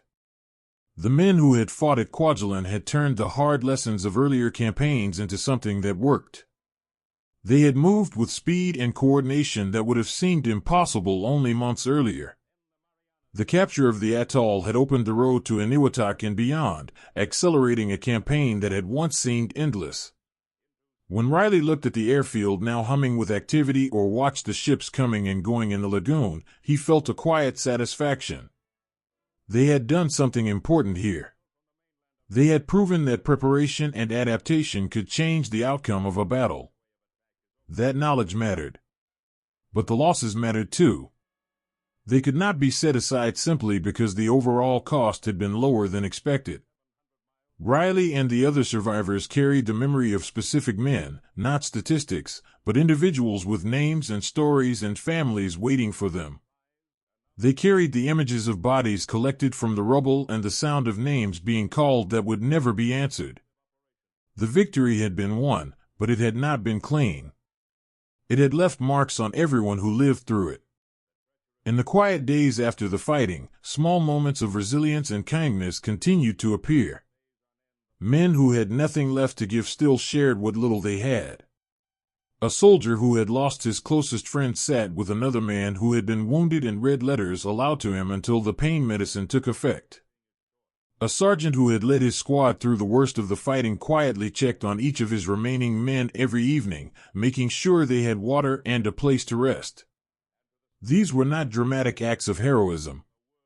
They were the steady, human ways survivors took care of one another when the battle was over, but the weight of it remained. Riley found himself thinking often about the Japanese soldiers they had fought. The near-total destruction of the garrison had been necessary for the victory, but it had also been terrible to witness. He had seen the aftermath of the final stands and the rare surrenders. He had helped collect personal items, letters, photographs, small belongings, that would never reach the families waiting for them. Those moments had stayed with him. The enemy had been determined and skilled, and they had fought for their own reasons, their own homes, their own sense of duty. The victory had required their defeat, but that did not make their deaths feel any less like a loss of something human. The sober reflection that settled over the survivors was not despair. It was something quieter and more complicated. They had won. The atoll was theirs. The road ahead had opened wider because of what they had done. Yet they also understood, in a way that no one who had not been there could fully grasp, that victory always carried a price measured in more than territory or strategic advantage. It was measured in the empty places at future gatherings, in the letters that would never be written, in the quiet moments when a man sat alone and wondered why he had been the one to survive. If the complex mix of pride, survivor's guilt, and sober reflection felt by these American survivors after their relatively easier but still costly victory has stayed with you, and if you want to see the unvarnished reality behind these moments of endurance and loss, there is a collection of unseen, raw images and footage from the Pacific Campaign that reveals the harsh cost in ways words alone cannot convey. It is available through a secure link in the description below. Please, to keep yourself safe, only use the secure link I've placed in the description below. If you try to search for this on the internet, the top results are unfortunately often fake websites designed to scam you, and I want to make sure you are protected. Riley eventually stood up from the edge of the lagoon and walked back toward the makeshift camp where his remaining squad mates were gathered. The work of securing the atoll and preparing for whatever came next continued around him. Men moved with purpose, building and organizing and planning. The victory was being turned into something practical and forward-looking. Yet Riley knew that for as long as he lived, he would carry both the pride of what they had accomplished and the quiet sorrow for what it had cost. The battle for Kwajalein had ended. The road to Japan had gained another mile. But the men who had walked that mile would never be quite the same. They had won something important, and they had lost something irreplaceable in the same breath. That truth would travel with them long after the coral dust had been washed from their boots and the sound of the guns had finally faded into memory. The young Marine sat on a stack of ammunition crates near the edge of the repaired airfield and turned a small piece of coral over in his hands. The fighting had ended, but the lessons from it were still settling into him. Private First Class Thomas Riley had survived Tarawa. He had seen what happened when preparation fell short and when the enemy was underestimated. Now, looking out across the atoll that had been taken in days rather than weeks, he understood in a way that no classroom or briefing could have taught him how much had changed because of what they had learned. The difference between Tarawa and Kwajalein was not luck. It lived in the decisions made long before the first landing craft touched the coral. It lived in the longer, more accurate naval bombardment that had softened the Japanese positions in ways the shorter barrage at Tarawa had not. It lived in the careful intelligence work that had revealed the possibility of landing inside the lagoon rather than forcing every wave across the outer reef under direct fire. It lived in the improved coordination between ships, planes, and infantry that allowed small units to move with support instead of being left to fight alone once they reached the beach. Riley had felt all of those differences in his body as he advanced across Roy. He had moved with a confidence that had been missing on BDO, and he had watched the men around him do the same. The adaptation had begun in the quiet weeks after Tarawa, in rooms filled with maps and reports and tired officers who refused to let the same mistakes happen again. But the real weight of those changes had been carried by the men who stepped onto the beaches here. They had trained with new tactics. They had rehearsed the movement from ship to shore with the tracked vehicles that could crawl over coral instead of getting hung up on it. They had studied the intelligence that told them where the Japanese defenses were strongest and where they might be weaker. When the moment came, they had turned that preparation into action, and the results had been visible in the speed of the advance and in the faces of men who realized, sometimes with surprise, that they were still alive when they reached the next position. Riley thought about one particular morning on Roy when his squad had been pinned down by a Japanese machine gun nest. At Tarawa, that kind of position might have held them for hours or forced a costly frontal assault.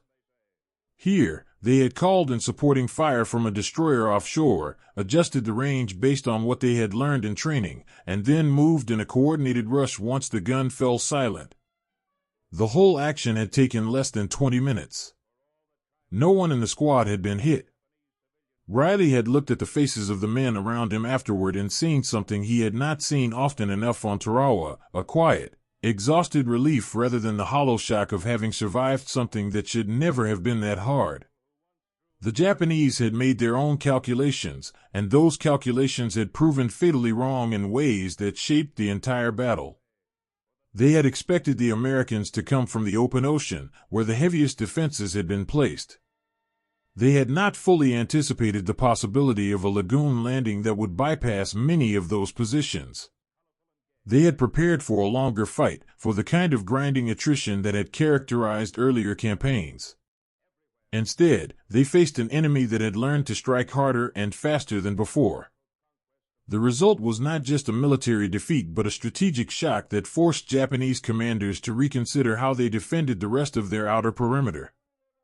Riley had seen some of the consequences of those miscalculations up close. In the final days of fighting on Kwajalein Island, his unit had overrun positions that had clearly been built to face the wrong direction. Bunkers with thick coral walls and overlapping fields of fire had been oriented toward the sea, leaving their flanks exposed once the Americans came from inside the lagoon. The men inside those positions had fought with courage and skill, but they had been caught in a defensive plan that no longer matched the reality of how the battle was being fought. Riley had felt no triumph in overrunning those positions, only a grim understanding that someone on the other side had made the same kind of mistake that American planners had refused to repeat after Tarawa.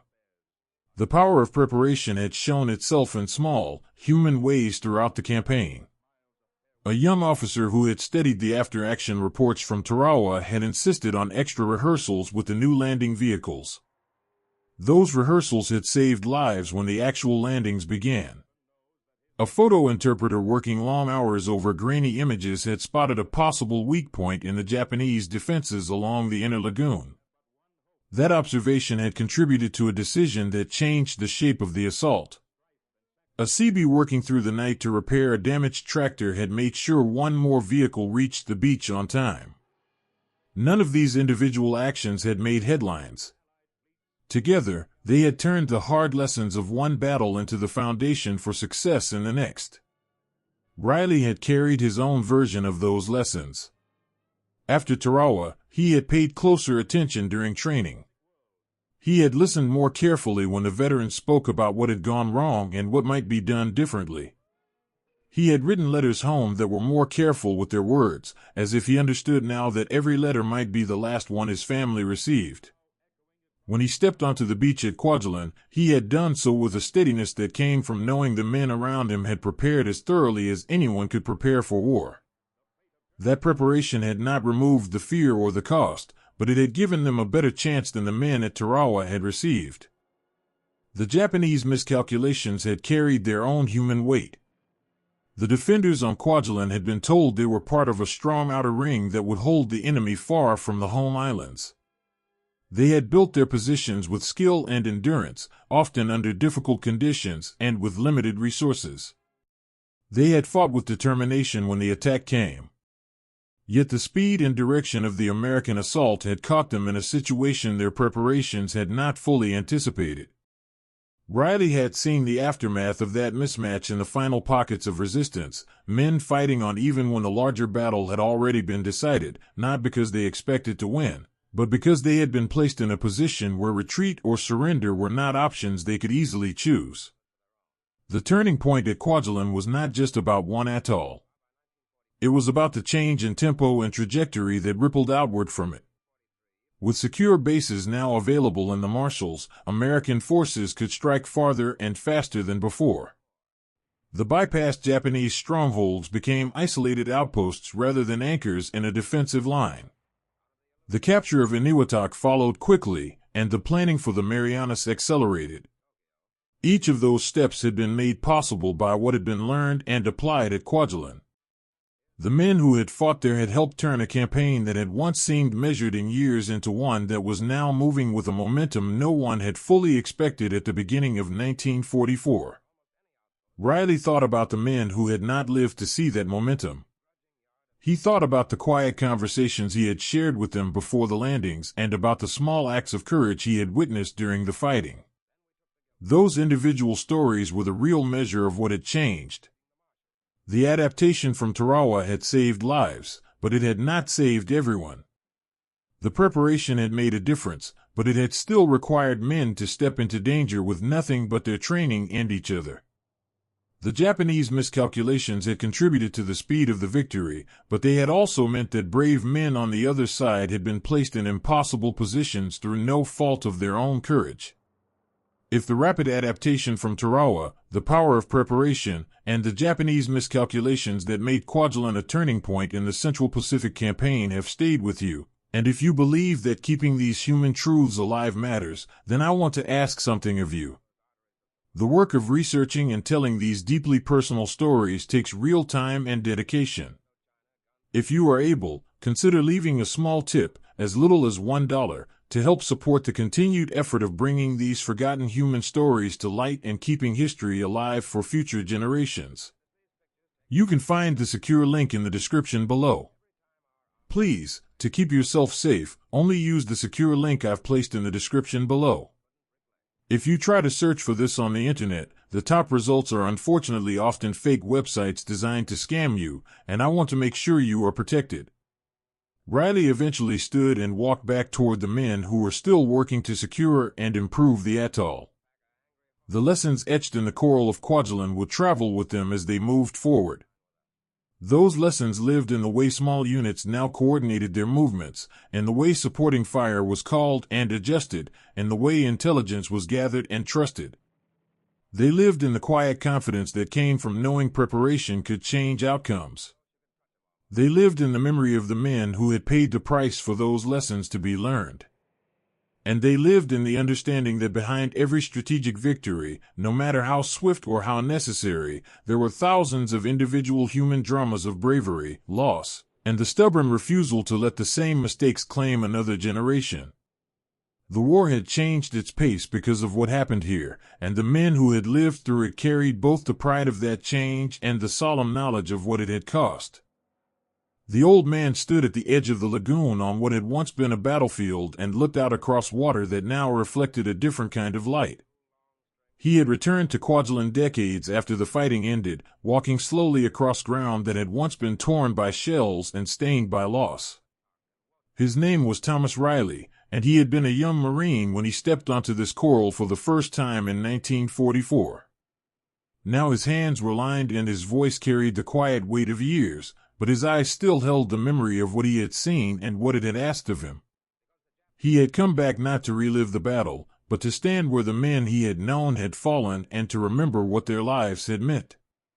In the years since the war, he had thought often about the Medal of Honor recipients whose names had become part of the story of this place.